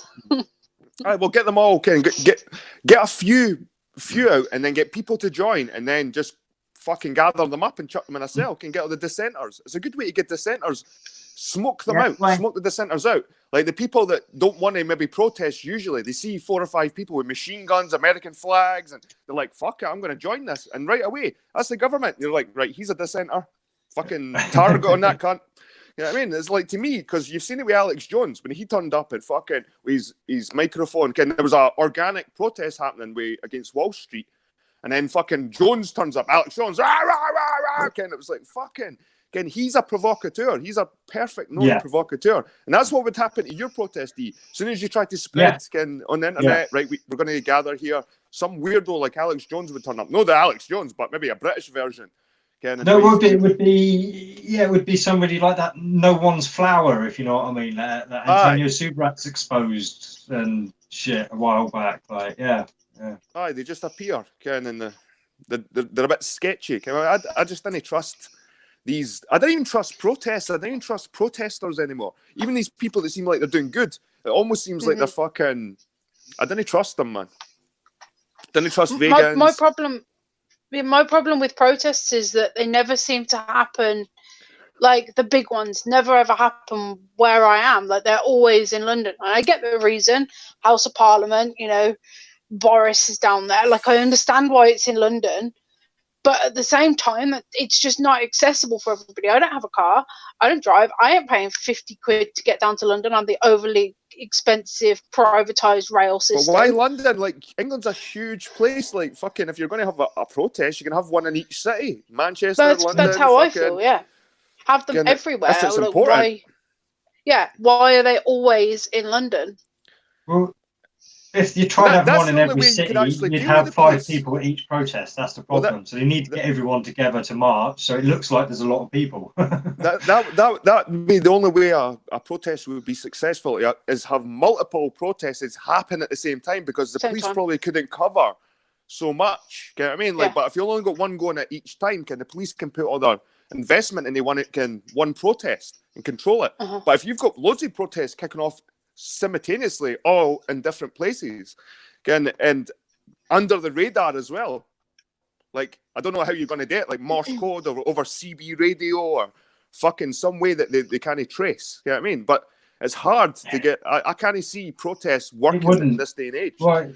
See, literally, what you have to do. Pigeon carriers. Well, you'd have to write a manifesto first before you started a protest, and the manifesto would have to state that any violence that came of this, it would not be caused by any member of the protest, and would be completely disavowed by the protest itself. But even then, like I said, it's not going to stop the violence because, as like I say, they have these agent provocateurs everywhere. And yeah, well, look at that one with in America where that car run over those protesters. I think it was like Antifa, and I'm sure like a right wing guy drove his fucking car just right through them all, sort of thing. Did you see that one?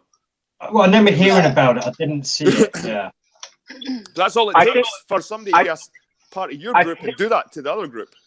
I think that was the transgender guy. Actually, he was like an extreme leftist, and he for some reason hit his own people for some weird reason. Do you remember that, or am I thinking of something different?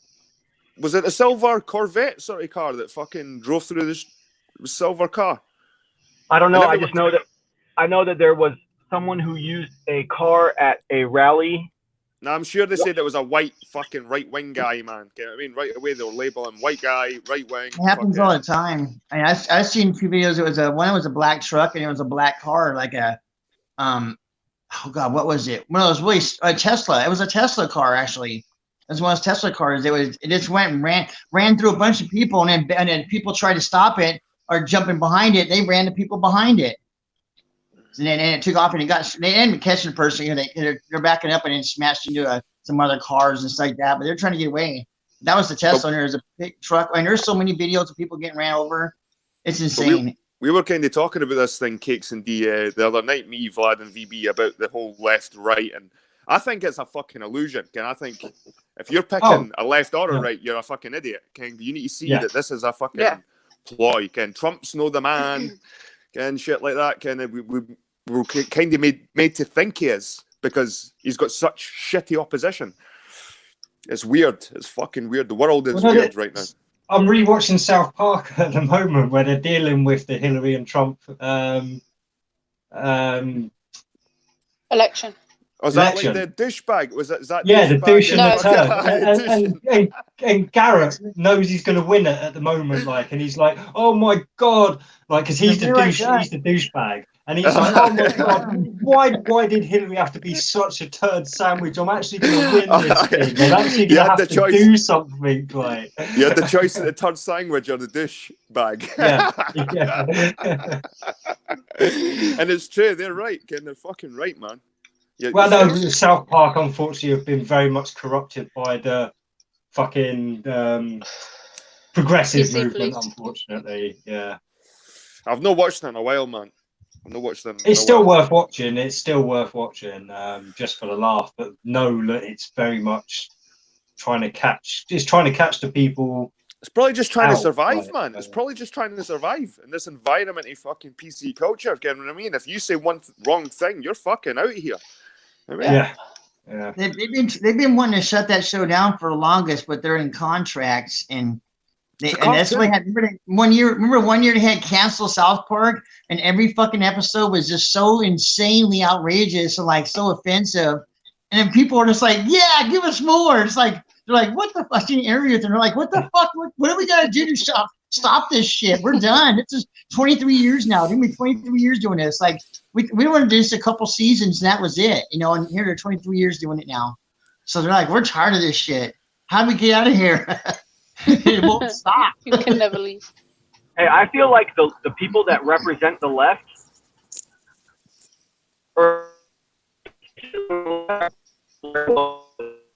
Uh-oh. You're pulling a Timmy robot now. Yep. I got a new phone, man. I'm so fucking chuffed. I got the iPhone XR. Yeah. So is it 4K and everything, then? 4K video and all that, man. Yeah. Can't wait to do my streaming outside and do my 4K videos and photos. Yeah.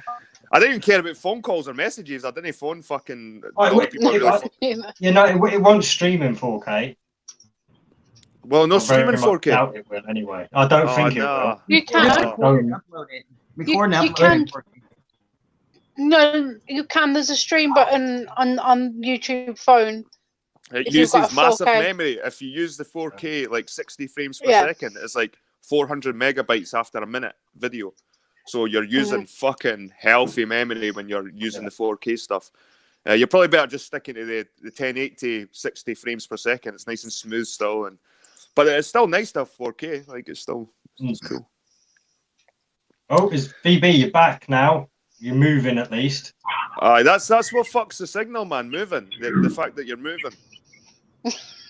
If you just pull over. Can you hear me? Yeah. Yeah. Can you hear me? Okay. What I was saying is I feel like the faces of the left, they represent the left very well, but the people on the right who are the faces of the right, they don't even represent what right-wing values really are.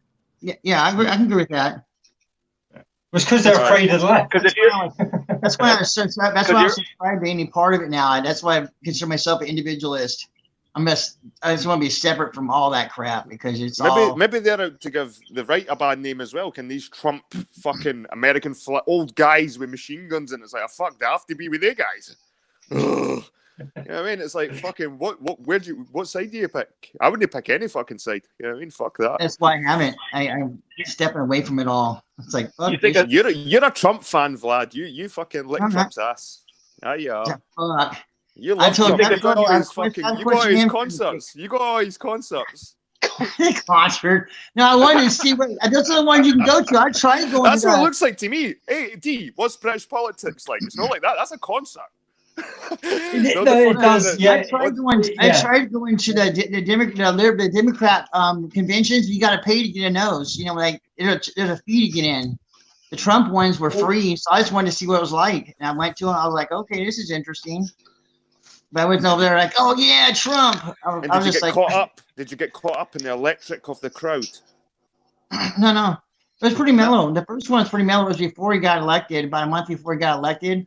And in 2016, it was pretty mellow. It was in a park. It was a pretty big park in Pensacola, and so it wasn't really crowded. It was nobody. I was mostly going for the protesters. There was no protesters outside, and then the second time in 2018 for the midterms, we went and it was at an airport hangar, and so they bussed us in to where it was at. So there's no protesters there either. So I was kind of disappointed because I was wanting to get video of that more than anything. But it was interesting. I mean, everybody was cool. There was no bunch of people looking at you weird. I had the long hair, and that's when I first started growing it again. So I looked kind of crazy. I stood out. Let's say that. I stood out from everybody else. I had the tattoo my arm, and so I see a couple other people with tattoos, so I kind of stood out. But it really was nice and stuff like that. They didn't look at me funny or anything like that. So that was an interesting experience. So yeah, I just wanted to see what it was like. I was wanting to go to the Democrat ones too, but you got to pay for those. So I was like, I need to pay, fucking $100 to get in somewhere. Fuck that. Politics is weird over in America, man. Like when you look at it over in Britain, like it's so everyone's so square and drab and fucking. Again, people think Boris is a character. God, you know what I mean? It's like fucking. He just looks like a character. He doesn't say anything that's funny, or he just looks like a character. Like politics are so boring. Actually, Spitting Image would have a field day nowadays with these fucking characters. I mean, remember the characters of Spitting Image, D? You'll remember back in the day. No, I do. If I actually re-put a video Randy out when the whole Epstein kicked off because Spitting Image did the whole Randy Andy song, didn't they? And you wouldn't even have to make a fucking puppet. You just you could use their faces, their actual faces, because they look like caricatures. They could deep fake it all now. They could deep fake it. They could just make the real people and just move the lips and do a fucking improvisation. Like a Bo Selector version, like an Ali G Bo Selector / Spitting Image, again, that kind of style. See, I used to like Ali G until I looked back at Ali G and realised that Ali G was just another puppet for the fucking progressive movement, and it's because he's Jewish. Yes. Sasha. What's his name? Sacha Baron Cohen. Sacha Baron Cohen, yeah. Vlad's never voted. He married Isla Fisher or something. The woman who like she was some fucking Aussie soap. Not Neighbours. The other one. I can't remember what it was called. Home and Away. Home and Away. That's it. Yeah, she was in Home and Away. Yeah, apparently married her. You've watched any good movies? Fucking since you've been off and looked good. I've been watching wrestling stuff, man. I've been like pure watching wrestling stuff. Like wrestling lore, like all the shit that happens in the changing rooms, man. I swear, there's better stories for the changing rooms in WWF than there is in the actual fucking rings. Well, see, WWF was when I used to watch wrestling, when it was Hulk Hogan, Andre the Giant, Jake and the Snake, fucking. Oh, watch the documentary Macho Man Randy Savage, Ultimate Warrior. You know, like all the. Aye, all the classic ones, man. Well, I watched a program today about fucking VB will know him. Is it David Schultz? He started off with Hulk Hogan. He's a fucking nutcase. The guy that slapped the journalist. John Stossel, who many people think is actually Freddie Mercury from Queen. A guy named John Stossel. They think that Freddie Mercury. Yeah, the journalist. His name is John Stossel. A lot of people think that Freddie Mercury faked his death and became John Stossel, which makes a lot of sense because he looks exactly like Freddie Mercury. It looks like him, right? I'd have to see. See, I never got but they sacked into it. But they sacked the guy David Schultz for slapping the journalist. But he was told by McMahon to play up his character. So he thought, well, what would my character do if a journalist said wrestling was fake? Fucking slap them. So he slapped the journalist across the head. Then it went to a big lawsuit and shit. Fucking WWF sacked the guy, and he went on to be the most famous bounty hunter in the world, like before Dog. You know what I mean? Do you remember Haku, King Haku? Haku, that rings bells, man. Is that the guy that wore the face paint and shit? No. No. He looked like another guy named Barbarian who wore face paint.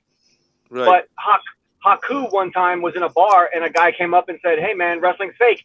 He bit the guy's nose off. Oh, he was a Maori-looking guy. He was a Polynesian-looking guy. Yeah. Haku. He bit the fucking guy's nose off his face. I seen him in a program. It was the hardest wrestlers in real life, like the ones you wouldn't fuck with in real life. And I think Haku was at the top because of all the bar brawls and shit they had. Yeah, but isn't it fake? Isn't that the point? Isn't it like? But these guys are serious, man. These guys are don't get me wrong. It's fake. Like it takes serious athleticism to do it. I'm not trying to downgrade it. I'm just saying, but isn't it like well known to be scripted and know the outcome? I think scripted is different to fake, though, isn't it? Fake implies they don't actually get hurt. These guys are throwing themselves around, backflips, getting their fucking, they're concussing themselves and shit. So it's very and to keep yourself in that prime specimen, you're fighting. There's always someone want to take your place. So you always have to be on top of your game, and it's so competitive outside of the ring. Like in the changing rooms, it's so fucking competitive, man. You know, that's why I used to watch the wrestling back when I was a kid. It wasn't so much for the matches; it was for those in between the match, like the little. Oh yeah, we're gonna take you down. Like the fucking yeah. Hey, well, see, Macho Man, D. Was it Macho Man? Macho Man was like that outside the ring. Hey man, people were saying he wouldn't drop the character. He kept the character going outside the ring and everything. Same way with Ric Flair. Ric Flair as well. They say that was the Ric Flair you fucking seen outside the ring. Was the fucking so I suppose some people were performers, but and a lot of them like turned out to be gay and stuff. And I don't know, man. I think they hate gays in the wrestling by the looks of it, man. I think they're quite anti-gay in the wrestling, to be honest with you. I don't know. I think there's been a few stories about like them meeting up, and I've definitely had some gay stories. I think Ultimate Warrior maybe sucked off. But again, like I said, I never really got into it. Like I've never really got into any kind of sport. It was just something that I watched like of a Friday night. I wasn't into listen to this. Vince McMahon has an inner circle of guys that are his top booking agents, and they're the ones that manage all the wrestlers and book all the storylines and everything. One of them is named Pat Patterson, and he's notoriously gay. And he's actually gotten a lot of sexual favors from a lot of the gay wrestlers, which put them up at the top. There you go. So, yeah, I knew I'd heard gay around wrestling somewhere. So basically, it's Hollywood. It's Hollywood and everything else. there's a thing called NXT, which is like the minor leagues of WWE, and they have an extension called NXT UK, and that is the hardest hitting Smash Mouth wrestling on planet Earth right now. It's fucking brutal. I sent Jet a clip of two guys fighting. They just hit each other right in the fucking face, man. It's awesome. Well, I was going to say that the most brutal stuff back when I used to watch it was when he used to like wrap the fucking barbed wire around like bats and stuff, or have a barbed wire table, and the whole aim was to like fucking power drive somebody onto the fucking like even a fucking chair over barbed the head, wire man. table, and they'd come away all cuts and shit. So you knew there was at least some sharp bits on there. It may not have been complete barbed wire. No, they actually had razors. They actually had razors on them. Like sometimes they had them in their gloves or in their wrist with little razors, and they cut themselves so they give the blood effect. And they're getting fucking beat up and shit. There was this guy that exposed them one time. They keep a razor in their wristband, and then about 10 minutes into the match, he pulls it out of his wristband and cut their own head. You ever seen Abdullah the Butcher? You ever seen Abdullah the Butcher? Look up Abdullah the Butcher. Look at his forehead. Yeah. Same with Dusty Rhodes. It's because they cut themselves. Yeah. Bleed. Same with Ric Flair too. Ric Flair's notorious for bleeding all over the place. Well, I suppose go have passion for your sport, I suppose, and fucking the wrestlers you can show that by the sound of it. Fucking hell. Oh my god. Yeah, he just wouldn't these wrestlers wouldn't that be a hate crime because they're beating each other up? It's all gay. Cakes, you looked up Abdullah the Butcher? Yeah. Isn't that fucking grisly? I don't like it. Look up Dusty Rhodes. Yeah.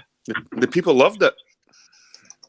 Yeah, I used to love it as myself. Like, I mean, well, not love it if you know what I mean, but I liked like, it when I was watching it. I liked it the Hulk Hogan days. You'd get into it if you know what I mean. So. I probably stopped sort of watching it seriously, like when Stone Cold and they guys started coming in. Well, the most recent wrestler I could name is The Undertaker. Basically, when his brother came into it, I'd already stopped watching.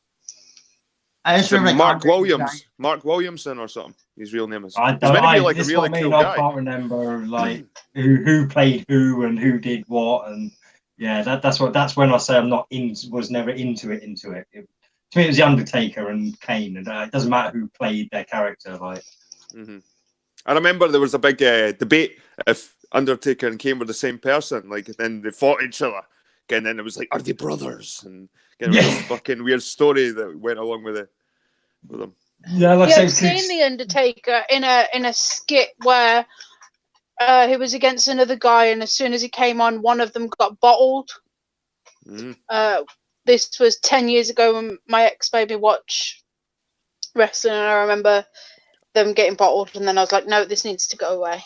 I remember the Yokozuna match. It was called I think it was a coffin match. They called it. Yeah, and fucking Undertaker like picked the cunt up. I'm sure he fucking lifted Yokozuna up. I'm sure he did, or somebody lifted the bastard up. Because I'm sure nobody had lifted him the guy before Yokozuna. Yeah, because they did have some just big fat bastards in it as well, didn't they? Threw him in the fucking. I'm sure they threw the cunt in the coffin, man, and he just fucking collapsed it. And Paul Bearer. Like, remember that cunt, Paul Bearer with the turkey neck? I don't think wrestling is for women. Oh, have you not seen my missus loved the wrestling, man. There's a woman named Shayna Baszler who was in MMA. I think she had one victory in MMA and a couple losses, and she used to hang around Ronda Rousey. And she recently came into the ring for her WrestleMania match in the build-up, and she bit this girl's fucking back of her neck, and it was a bloodbath, and she had blood all over her fucking face, and was like biting in the backbone of her neck. And it's like the most sickest thing you've ever seen. The women are nasty. Yeah, I was going to say, trust a woman to take it to the next level. Remember China? Remember that cunt with the big fucking jaw? She was like, China. It's like something Mortal Kombat coming into the ring. That was a man. Women weren't really wrestlers when I was watching wrestling. Like they were like more the arm candy. Aye. But I'm sure China got involved. She would stand at the side of the ring and she'd fucking jump in and give her like fucking Yeah. That's what. Yeah, they. That's what I mean. They weren't the real wrestlers when I was watching it. They just do little. Yeah, they come in and like whack a chair, or they chuck a chair to their fellow or whatever, like so he could use it when the ref was distracted by his part. And like, yeah, I was like, yeah. China actually won a man's championship. She's the first woman in history to win the Intercontinental Championship. That's how you know it's scripted. I know. Either that or China's a dude. So, VB, how can you be so fucking anti-feminist and support female wrestling at the same time? It kind of contradicts itself, doesn't it? The idea. Because the women they're trying to act like men. They want to aspire to be like men. Can't hate them for that. And you want that in society. Isn't that what feminists are trying to do? I mean, in a perfect world, there would be no women's wrestling. And women's wrestling for the last 15 years was really crappy. They were basically a bunch of like swimsuit models that were coming out there and really making the wrestling look really, really fucking fake. But now there's a whole new faction of girls that are arguably tougher than the men. Man. Yeah, because they are better actors than the men, you mean? Well, whatever you want to say. I mean, I'd like to see you go up against Ric Flair's daughter. She'd kick your fucking ass, bro. So she would. That would will kick your ass. He will kick your ass. Would she fuck? Charlotte Flair will kick your ass. Would she fuck? I'd knock fuck her. Charlie Flair. Charlotte Flair. I'd punch her face in. I'd punch her face in. No, she'd kick you in your little Scottish nuts, I'd punch her face in. And her dad's. She'd smash your little Scottish fucking beanbag. and then I'd pound her in front of her dad.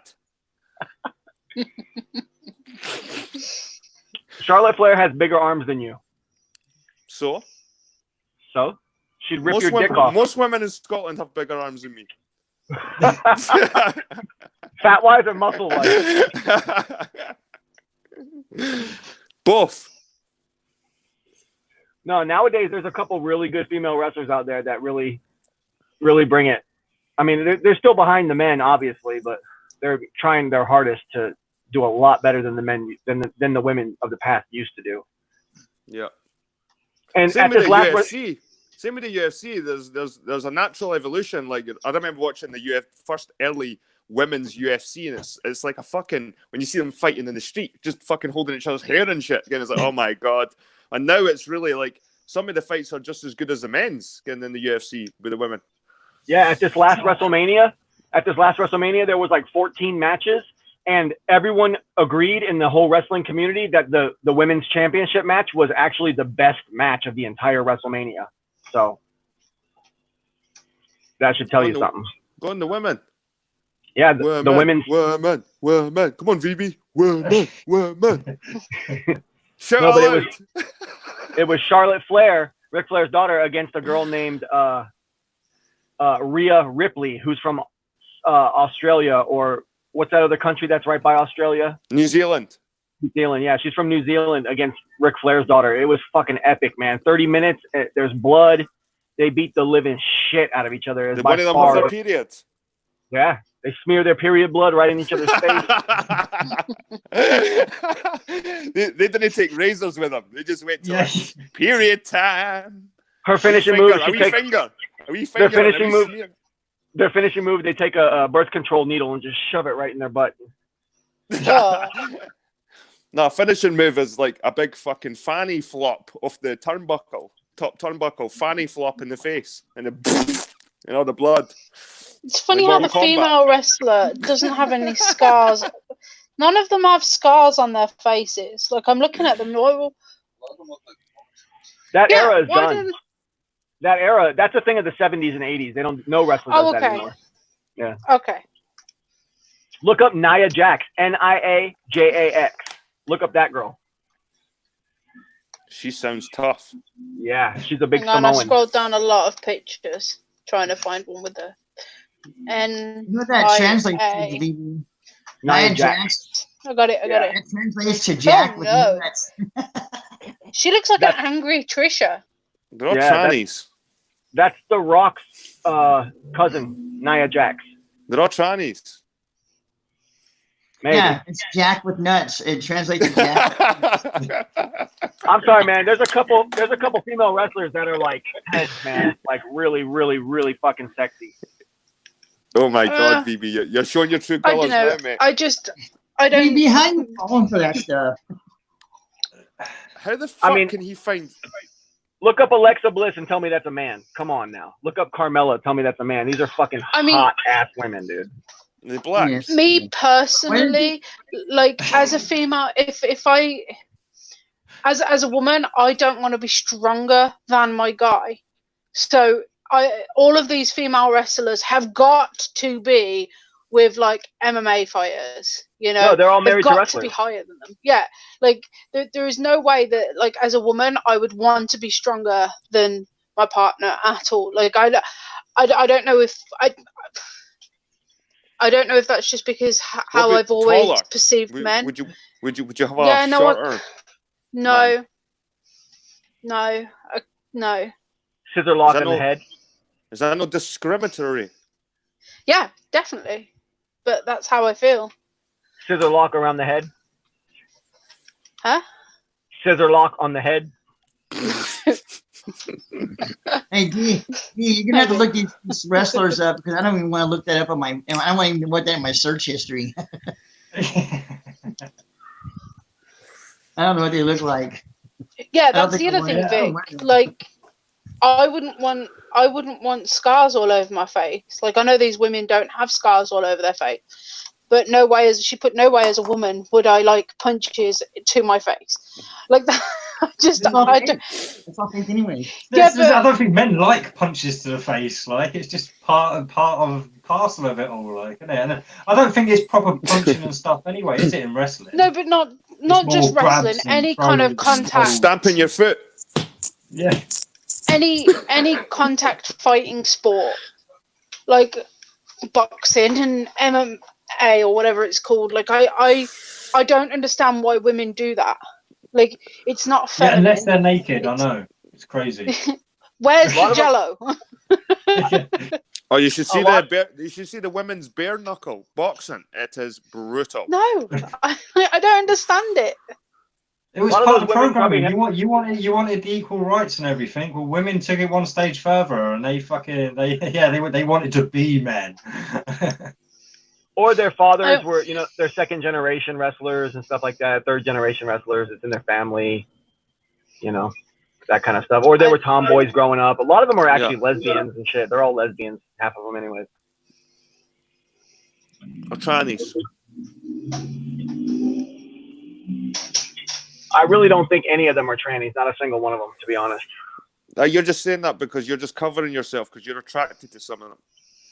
Whatever. Yeah, it's insurance. But it's weird how you can hate on women so hard and then be so like defensive over like female wrestlers and shit. It's just a weird dichotomy there. I just find it paradoxical or fucking. Well, you're just a conundrum. You're just a conundrum, VB. You're strange. These women are special. They're taking part in the greatest thing that humanity has ever created in the history of all humanity, which is pro wrestling. So I can't hate on them. See, that's Donald Trump when you say that shit. That's my concern. Donald Trump always says everyone's the greatest thing since fucking sliced bread. You're aware of all this stuff that's going on in the world, but you're clinging on to wrestling, which is blatantly fake. I mean, I can see the athleticism part of it. Okay, I'll give it that. But it's so fake. It's not even. It's all acting. It's about the theater of confrontation and the build up to a fight and the stories and the talking. It's theater at its finest. It's the finest theater that's ever existed. It's still fake, though. It's still all fake. Yeah, but so are movies. I mean, it's way better than movies. At least they're out there, putting their bodies on the line and everything. Yeah. Well, sorry, Paul's just mentioned that 300 movie, and saying it was camp as fuck. Unfortunately, it actually wasn't camp enough. If you learn anything about the Spartans and stuff, you'll find that it was forced paedophilia in the Spartan males and everything, because it was almost like you see the Jedi relationship with the Padawan. like that they were paired off with older men, and they then had sexual relationships with each other, and it took months, if not years, sometimes for the men to readjust and be able to then sleep with their wives. That's why women had to shave their heads. Yeah, they had to shave their heads they'd be in a dark room and everything, waiting for their man to come in, because it was so there have been times of forced paedophilia and forced homosexuality in. Spartan culture was brutal, man. Like if you were born into Spartan culture and you didn't match up physically, you were thrown off this mountain. They've got a special mountain where they threw like measly kids, kids that are born like 2 pounds, and like that's not going to be a warrior. You just throw off the mountain.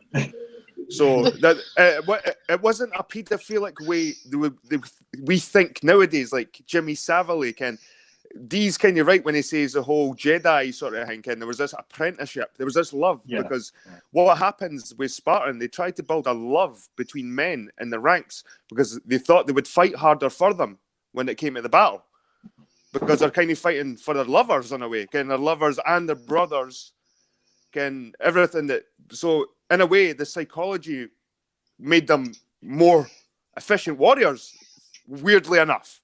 And they were like brutal, the Spartans. But it wasn't the same Jimmy Savile fucking paedophilic fucking creepy fucking way that there was an ancient fucking way. Well, it was the way of life. Yeah, there was certainly no creepiness about it because it was just the way of life. So yeah, if I inferred creepiness, I didn't mean it. Obviously, if that was happening today, it would be very fucking creepy. And at the same time, like that boy would be learning everything they could know to survive in that society from that kind of. It's like priceless kind of like stuff they're getting for maybe some boy love. I don't know. That like. But maybe it wasn't as taboo back then as it is now. Fuck knows, man. Well, no, paedophilia wasn't taboo 20 years ago. What? This is what I mean. There was paedophile groups, well-known groups that were going on ITV and getting interviewed and stuff because they wanted to bring it into law to lower the age of consent and stuff. Oh, I've heard that argument, man. It's been made. Now, only in the past like 20 years, it's been made this creepy thing. In a way, it's been used against us. It's like now, unless the child is yours, you cannot show affection towards a child now because everyone will think you're a fucking paedophile. It's broken down again even more. It's separated us even more. Like, because it used to be innocent. I mean, you watch the old movies and stuff now, and we all know the paedophilia went on then, but the innocent scenes and stuff between men and children, or women and children and stuff. Well, as far as I know, innocent. Right? There was no like, oh, that's creepy. If they made some of those movies today, knowing what we know now, would be like, that's creepy as fuck. Well, as far as I know, like in British culture, I don't know about in Cornwall or Plymouth, but in Scottish culture, like everybody had the creepy uncle. Okay, and everybody knew about the creepy uncle. And everybody had one somewhere in the family, that you had to avoid. Well, there were stories about the time. I don't think I've met many females that haven't been abused by a family member in some way or another, especially if they have older brothers. Unfortunately, most women won't talk about it, but I've managed to get close to a few women without it turning sexual, and it's surprising what women will talk about. And I would say it's the majority of women have been abused somehow by a family member or something. So it's probably happens a lot more than we know. Yeah, it's not talked about. It's because if they talk about it, then they're seen as the bad guy for breaking the family up and stuff. Like it's sick. It's sick as fuck. Right. Yeah. I mean, in ancient times, they would wed girls when they were like 10, you know? That's what I was about to say. Like, even in the Middle East now, girls are still marrying very, very young. We think that's wrong, but in their culture, that is the norm, and that is just how we used to be as well. We trade women like they're goats, you know what I'm saying? Yeah. No, we traded them to secure bonds between families and stuff. Like, if we had two warring tribes, like the chief would get his son and marry him to the other chief's daughter or some shit like that. Maybe there was a 10-year age gap. To the chief himself, like sometimes that's the thing, isn't it? Yeah, but it was to secure bonds, families, stuff like that. So it was rushed sometimes. Sometimes there were babies rushing them to a fucking wedding. It's like, what the fuck? Well, the thing is, it wasn't. A lot of the time they were married, but they knew that the girl was too young. So this is the thing. It wasn't like they got married and always just had sex. Yeah, a lot of the men did. Don't get me wrong, because the dirty fucking bastards. But if they were actually following like traditions and stuff, they'd be like they'd wait for them to like come to womanhood and stuff before they'd actually take them to bed. So that's why you had a lot of contracts and stuff starting to get written up, and then engagement came in, and like there was lots of nuances to marriage and it was stuff. Probably more common within the aristocracy marrying younger, like children and stuff, just to get those family bonds. Maybe the normal people waited till puberty and shit. You know what I mean? Like the normal everyday people. Yeah. See, this is the thing. We only know what we're told as well. We actually don't really know what actually went on. So yeah. And you do mostly hear about the stories of the rich. You very rarely hear the stories of the poor because they were illiterate. They couldn't write. Yeah, but you can also kind of infer from the context that we do have, because, I mean, 80 years ago, my nan, she got married at 18 to a bloke who was 25. I think my granddad was 25. But she was 18, and now 18 seems really quite young to be getting married. You can get married in Scotland at 16. Yeah, no, I know you can, but does 16 seems young? Like, fucking no, it is. It's ridiculously young. It is. But 80 years ago, 16 to 18 was the norm. That was the normal age to get married. Just 80 years ago.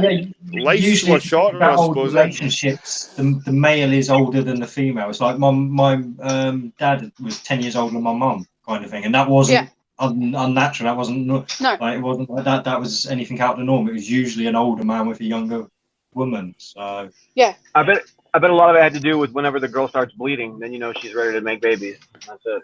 Yeah. Well, I think that there would be a time to wait after that as well. It'd be a couple of bleeds like into it and stuff. Again, this was only with people that were switched on, and we only hear the horror stories of these poor little girls getting sent off to be raped by their husbands, like. So.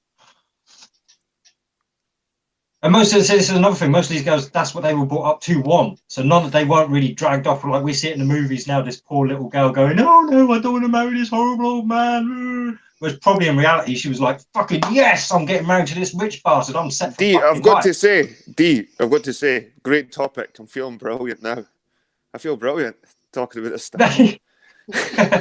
I hope the chat are feeling good. You feeling good, chat? Feeling better when I started. Are you sending you positive vibes here?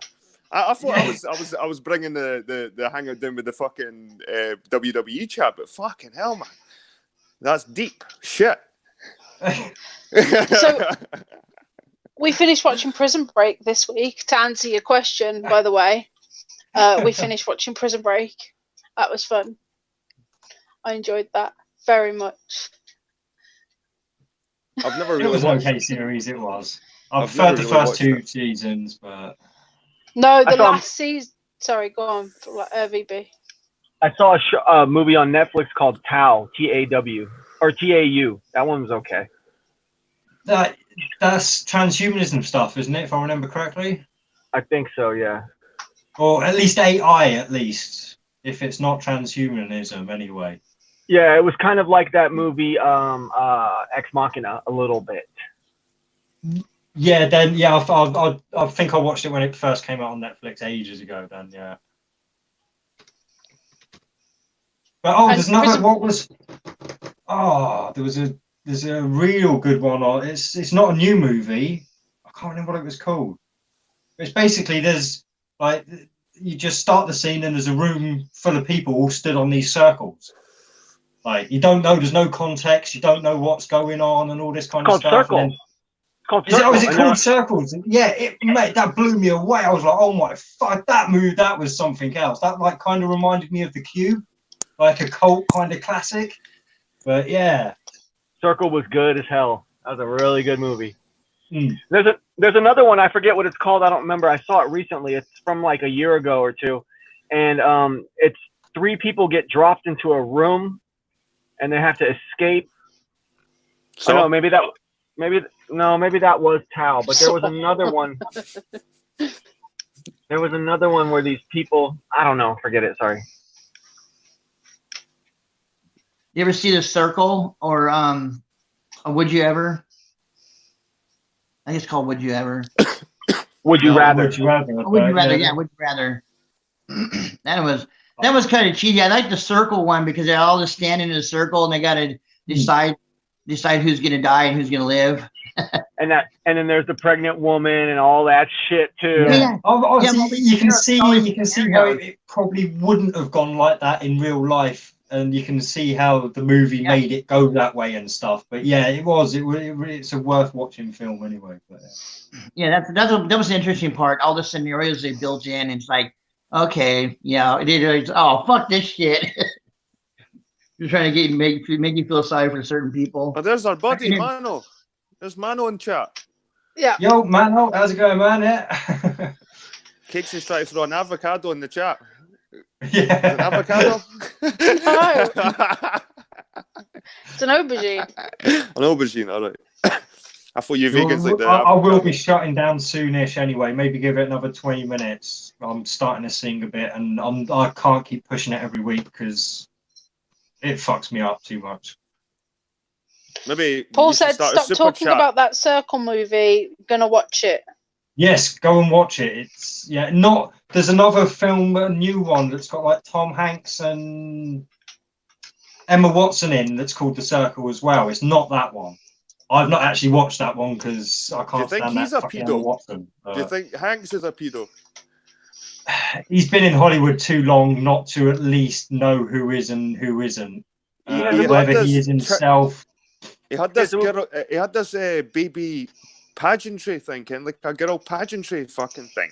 Oh, well, then, anyone who's connected to those pageants is a fucking paedophile. So, he had that movie called Big, where it's about him turning into a little boy and all that shit. Yeah, he's a 13-year-old boy in a man's body who loses his virginity to like a 25, 30-year-old woman. Yeah. And everyone was cool with that. Everyone was cool with that. Yeah.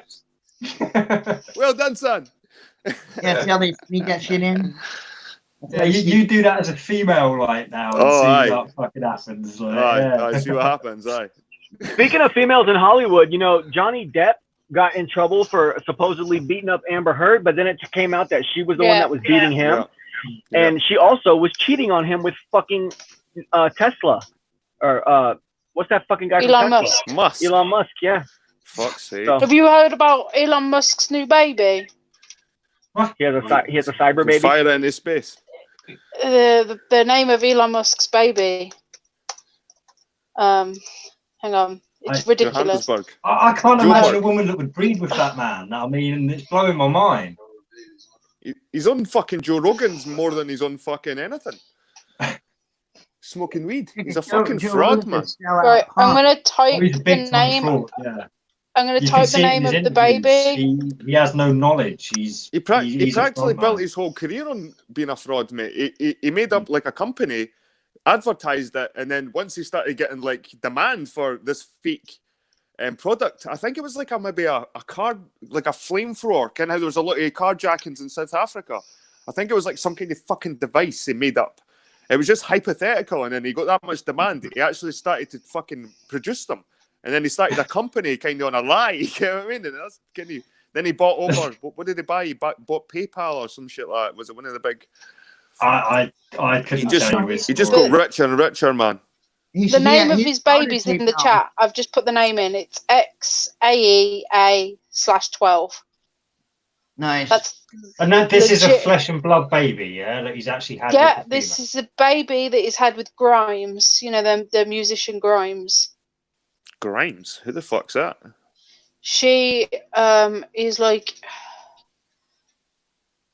Never heard of her. She's like that 6ix9ine rapper. It's like electronic, goth, pop, progressive nonsense.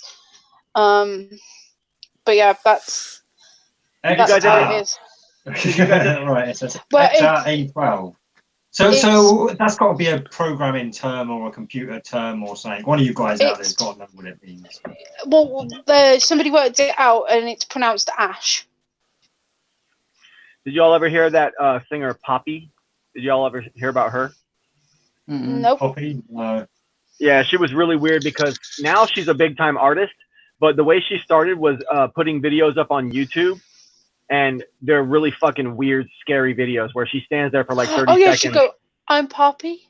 That one. Yeah, and she would stand there and stare in the camera like a fucking dead body, and stand there and say some weird poetry or some shit, and then there would be like a little bell chiming in the background, and then the video would stop, and she had like thousands of videos like that, and then now she's all famous and shit. Yeah, no, she creeps me out. She gives me the heebie-jeebies. Yeah. Demon possessed. Oh, definitely demon possessed, witchcraft and shit. There is a meaning behind it, Mano. Just Google the meaning and you'll read it. It's a really long meaning, and every single piece. It's maybe like a hack on your Mac. It's maybe like a hack to get into something on your Mac. Well, A12 when you buy your Tesla, that's how you activate the fucking flux capacitor and travel time. That's the code. A12 is supposed to be an aircraft called Archangel. So, and then have you heard about the Starlink, guys? Sorry to interrupt. Go on. I've heard about, like, I've been going into chats and everybody's talking about this fucking Starlink, and I feel like I'm a wee bit behind. Like this Starlink, this link of satellites, you're supposed to be able to see them. Yes, the 5G system. I should have been out the past few nights and seeing what I can see with my P900, because it's been really clear, but I've just been too fucking lazy. And to be fair, for full moon, it's quite hard to get any details up there anyway. But apparently you can see them really well, and people have been mistaking them for drones and stuff. But yeah, they go up in these big lines and shit. I've seen loads of pictures and stuff around, and I think a few of them get launched in Birmingham. So Kate, you should be able to see them. Yeah, a lot of my friends have seen them. I haven't been looking for them, but do you not feel like they've just appeared? Like, I hadn't heard any information. All I've seen is pictures and people seeming to say that they understand what they're for, but I actually have no idea what they're for. And they just appeared. It's the 5G network. It's basically to make 5G worldwide. That's what I'm hearing. Whether that's true or not, I don't know, but that's what I'm hearing. Elon Musk is constantly launching shit, into space. Constantly. That car's fake, man. That Tesla. You can fucking watch a live stream of a Tesla flying through space. That's fucking bullshit, man. Anyone that believes that shit, they're fucking idiots. I don't care what you say. Do you think that electronic dog is real, Jed? I do. I seen one like that 10 years ago. Boston fucking, was it Boston Robotics or some shit? They done that shit like 10 years ago.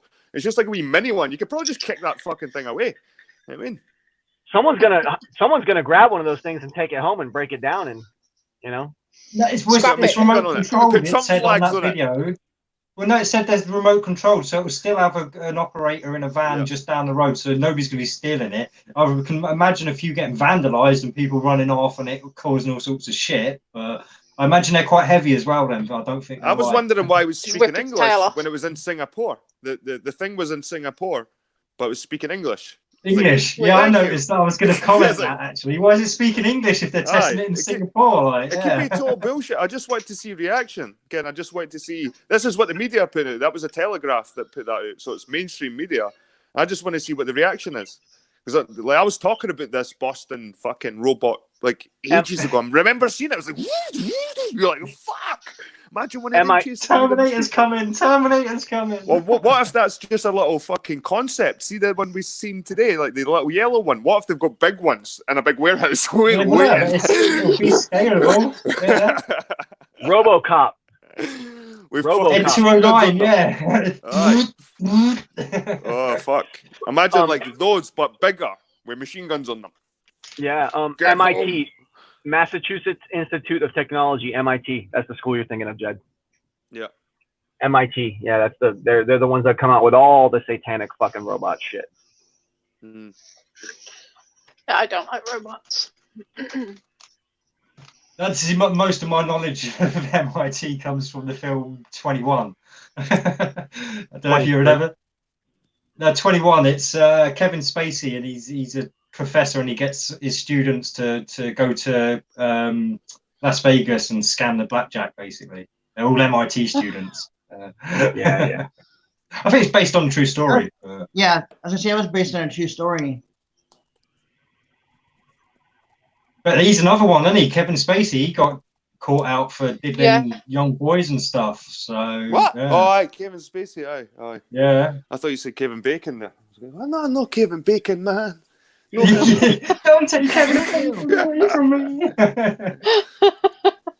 They're all twisted. Everybody in Hollywood's twisted. Oh, actually, sorry, Kevin Bacon did do an absolutely amazing film that is so totally underrated. I cannot believe it. But R.I.P.D. Yeah. If you get a chance to see R.I.P.D., it's fucking brilliant. It's a really good film. What's it about? The afterlife. Oh, okay. I know what R.I. Wait, what was it again? Yeah, it's basically the Rest in Peace department. So it's like the police department for the dead. Like, it's got Ryan Reynolds is the star. Ryan Reynolds is the star, Ooh. And Kevin Bacon is in it also. So. It's a comedy. Yes, a comedy. Very much a comedy. It's very much Men in Black-esque. Yeah. But it's all dead people and people dying. Yeah. And yeah. Like I said, it's well worth watching. It's a completely underrated movie. It really is. Oh, Men in sorry, Black. We have Men in Black. Men in Black meets Beetlejuice. Yeah, actually, having never seen it before, you've got it pretty spot on, I reckon. Yeah. Yo, how's it going? Hi guys. Oh, got a new name this week. How's it going, Mark? Is your mic not working at all this time? Yeah, my mic's on. You still haven't got a decent one. Well, we're on for another 9 minutes, and then I'm cutting us off because I can't go for another bloody night like I've been having the past few when I've been doing these long hangouts. Can you boost my level or not? It doesn't change your level. No, you may as well leave it on the. Okay, I'll be getting a new one tomorrow. Side. Sorry, mate. No, it's cool. Go on. You've got some 5G information, and Cakes has given you the link. So have your say. I look like a black guy in the dark. Yeah. Yeah. Oh, yeah, you are. I look like a black guy. You do a bit. Apart from the beard, you don't see that many black guys with beards, unless they're, well, dare I say it, Muslim. Yeah, no, you don't see too many black guys with beards unless they've got beards. It's crazy. Isn't it? Apart from dudes, obviously, sporting a bit of a beard, and so am I. I've been away in the woods for 4 days, so I feel refreshed. 4 days in the woods? Nice one. Yeah, just staying in the bothy again. I take it you see other people there as well? No, because we got told it was closed this time. And somebody rang the police on us and told the police we were camping in the forest. So they come after us. And when I saw them, I had a call log because I'd rang 101 to say what we were doing. And everything got sorted out. They were fine. They were like, oh, okay, on you go. They just let us get on the bus and go home. There's no bother. Do you know what a bothy is? Sorry, guys. Yes, it's an abandoned house in the woods that's been renovated. Scotland. In Scotland, there's like lots of bothies. They're like little abandoned cottages that the old farmers used to have, and now they're used by walkers and hikers to like stay overnight in, and they leave them nice and all that. Sometimes you can find them with like wood for the fire and stuff like that. But it's like a secret. Food and stuff. Yeah, we took drinks and we took spare stuff and everything we needed for a few days. We could have stayed longer, but my friend had run out of his weed, so we had to come back for that, basically, which is a pain in the neck. Yeah, so that was interesting. I was listening since you were talking about the Spartans. I've been listening since then. It's a lot of ground. Oh yeah, you missed you missed my main point of the title anyway tonight. The talk and walk thing. Yeah, it was, well, I see, I didn't break it down as much as I was going to, because I was going to go into the whole natural law side of it and how people talk about natural law all the time, aren't walking it if there's, like, if they were reacting it in a certain way and stuff. But I didn't maybe break it down. Could that make that your next one? Because you mentioned natural law a lot, and it's a bit of a grey area for a lot of people. I'm not too sure what you mean by that term. Yeah, no, most people still think when I'm saying natural law, they still think I'm talking about common law and stuff, and it does get very confusing. It's a type of philosophy, isn't it, about how things just. No, it's not so much a philosophy. It's just. Here we go. I use law in the correct term. I had to. Just cause and effect. Just think of it as cause and effect. That's well, really what you mean is it's the English term for karma, then, isn't it? Really? No, not necessarily, because karma implies that what you do will come back to you. In natural law, you can create new karma, and you can have karma enacted upon you without having any fault in the matter. All possibilities exist in reality, as far as I've been taught. You can create karma, you can be subject to karma, and you can also act out karma, as in unconsciously, and have that karma acted out upon you, as far as I know.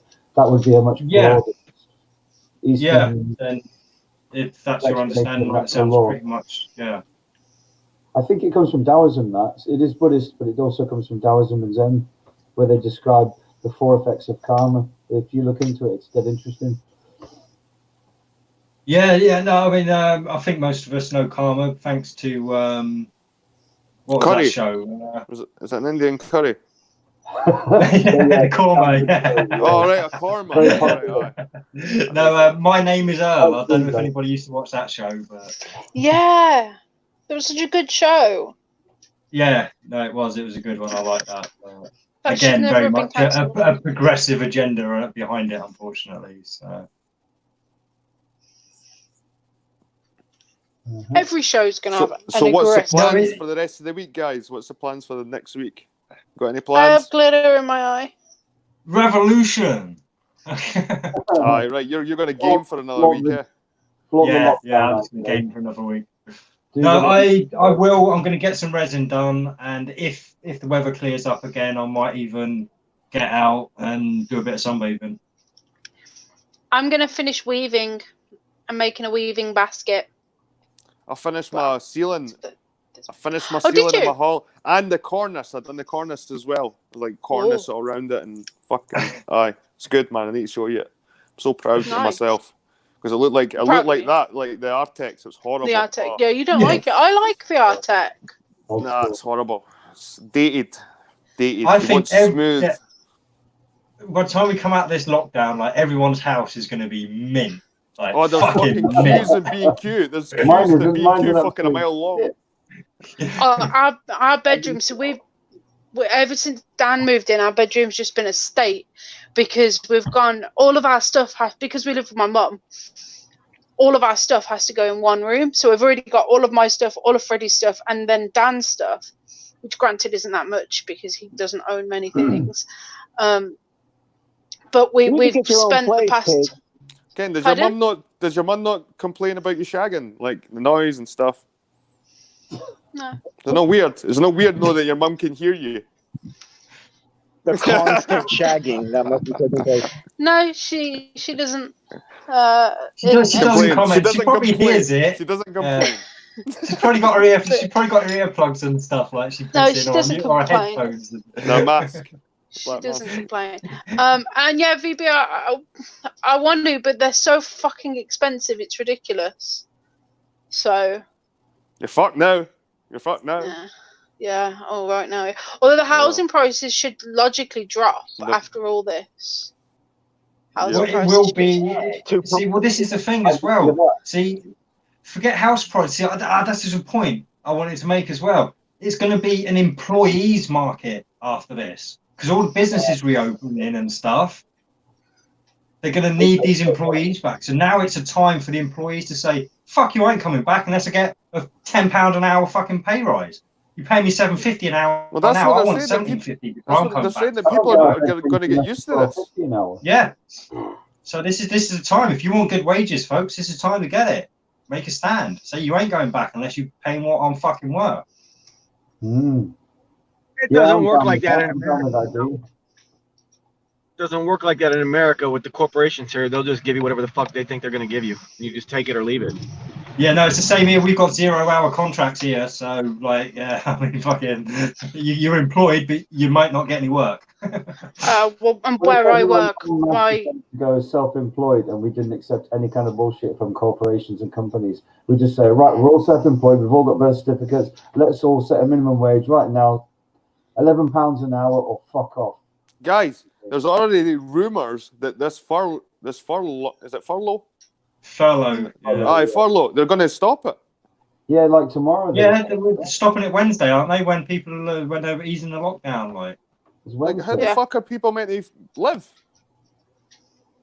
Well, that's your own fault for getting stuck into the welfare state, you fucking knobheads. It's not your own fault. It's 90% of the fucking country, you asshole. We'll be putting you in the fucking lynch. We'll be lynching you. For my whole argument is. We'll be lynching you for being a cockroach sponge on society. Hey, I did my years. I can't help the fact keep that your excuses for the hangman. Keep your excuses for the hangman. See, I mean, I like. I can't even. You can't bring yourself to make any more excuses up. No, I can't. I've done it. Like, you all know where I stand on it. I'm not repeating myself. Yeah. And my job, what I was going to say was that my colleagues would not make a stand with me because they feel sorry for the company. I feel sorry for the millionaire. What? Because of how much money he's losing. So, you know, stuff like that. And I'm like, is he actually losing money or actually just not making it? Is it real loss? Exactly. I mean, we still have the website and people working in the factories. So we're still online sales. He's probably actually made money just being online because it costs a lot of money to keep those shops open. Yeah, a hell of a lot. Our rent is like 20 grand a month. It's ridiculous. Solihull. Rich places, right? But yeah, so I don't know. I wouldn't be able to make a stand and be like, no, give me more money. You know, and then I'll come this back. is why they took away the unions and stuff. And don't get me wrong, I know there was a whole agenda behind the unions, but there's very few places now that have a union, and even those that they're not really like unions were never there for the people anyway. Because as soon as money's involved, unions about making money for the union for employees. You could still have a not secret society for employees, and just don't call it a union, call it something else. It doesn't matter because it won't exist until it's legitimized by law, because you're dealing with corporate law. This is the thing. This is what this is why Cakes was saying last week. My ideas are never good because I don't come up with a way to the idea. I only come up with the end result, and it's because I tend to think, unfortunately, like that. It's like that's how it should be. Well, no, this is how it is how you've got to work with. So we've got to break down the legal system, get back to a lawful system, and then maybe we can make some progress. You can have a bunch of principles, but unless you formulate it into rules and laws, then those principles become meaningless, and that's the trouble. Is that it's not meaningless; it's just meaningless to the system you're trying to fight. So it's more meaningful than the shit we deal with the system. But this is the thing: it's not legitimate, it's not legal, and that's the problem.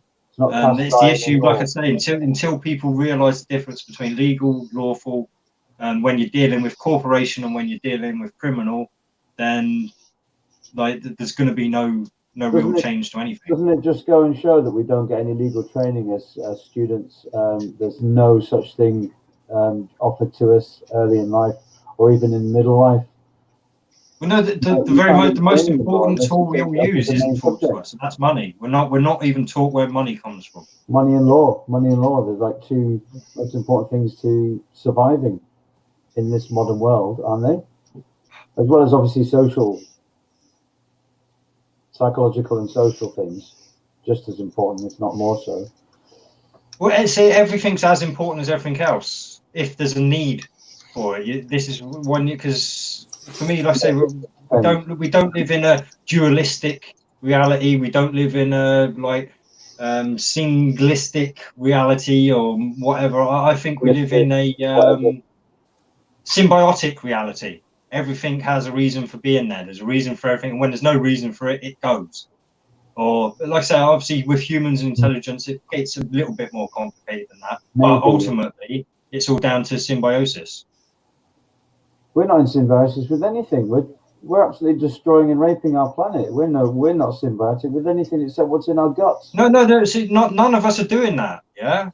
But when was the last time you went and cut a tree down or dug up a big swath of land or built a crack mine? You didn't do it. The government's allowed it was dead already. Corporations to do it.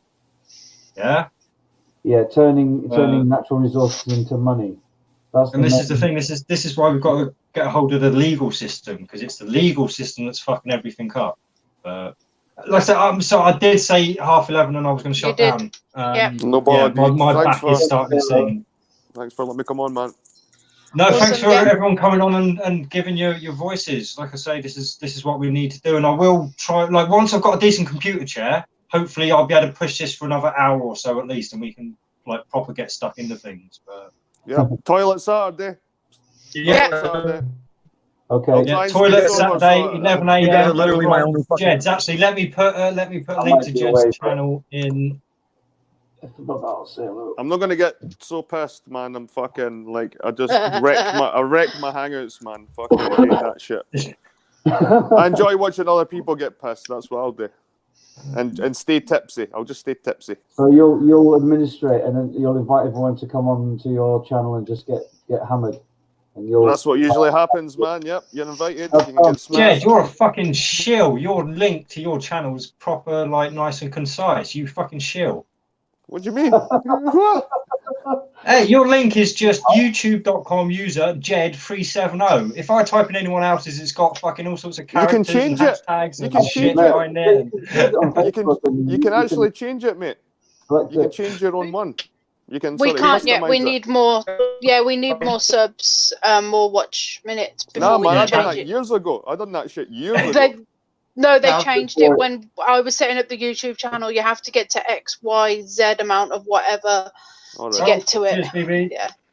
Thanks, Phoebe. Cheers, that's Jed's channel in the chat now. Jed. So sub to him on Saturday. See you in the toilet. 11, yeah. Yeah. Don't forget the BitChute/Edge Reality. Right, let me. Oh no, I can't. Am I set up on BitChute? On here. Let me see. I was eating some popcorn now. I don't like doing that. I'm not logged in, but there you go. I've already searched for you before, so that should be. I wonder if. Yeah, no, I did. Oh, right there, channel.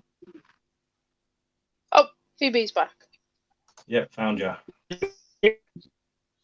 No. You're glitchy. All right.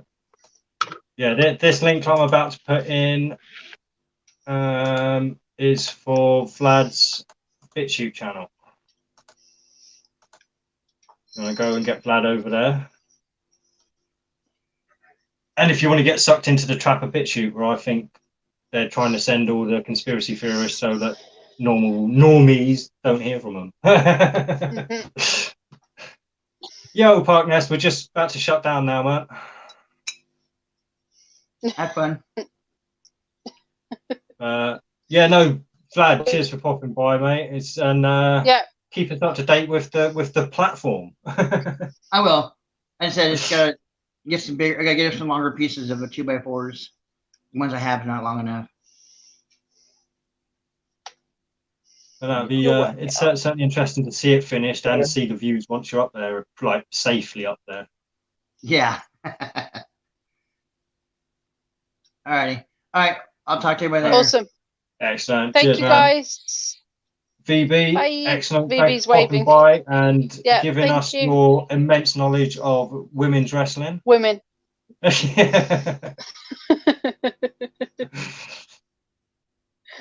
was actually, oh no, he's still very jittery like a robot. Yeah, you're in a bad Wi-Fi area at the moment. So yeah, it's like the horror guy creeping up on you each like flickery scene. So creepy. All right. Anyway. Right. Yeah, thank everyone, you guys. thanks so much. Have a great week. He's gone. Right. Yeah. He's gone. Cheers, Phoebe. Bye, Phoebe. Cheers, everyone. Sorry for people just joining us. Yeah, but we are getting off now. Join us next week, 9 p.m. as always. Thank you. Oh, damn it! It's a double click. Sorry.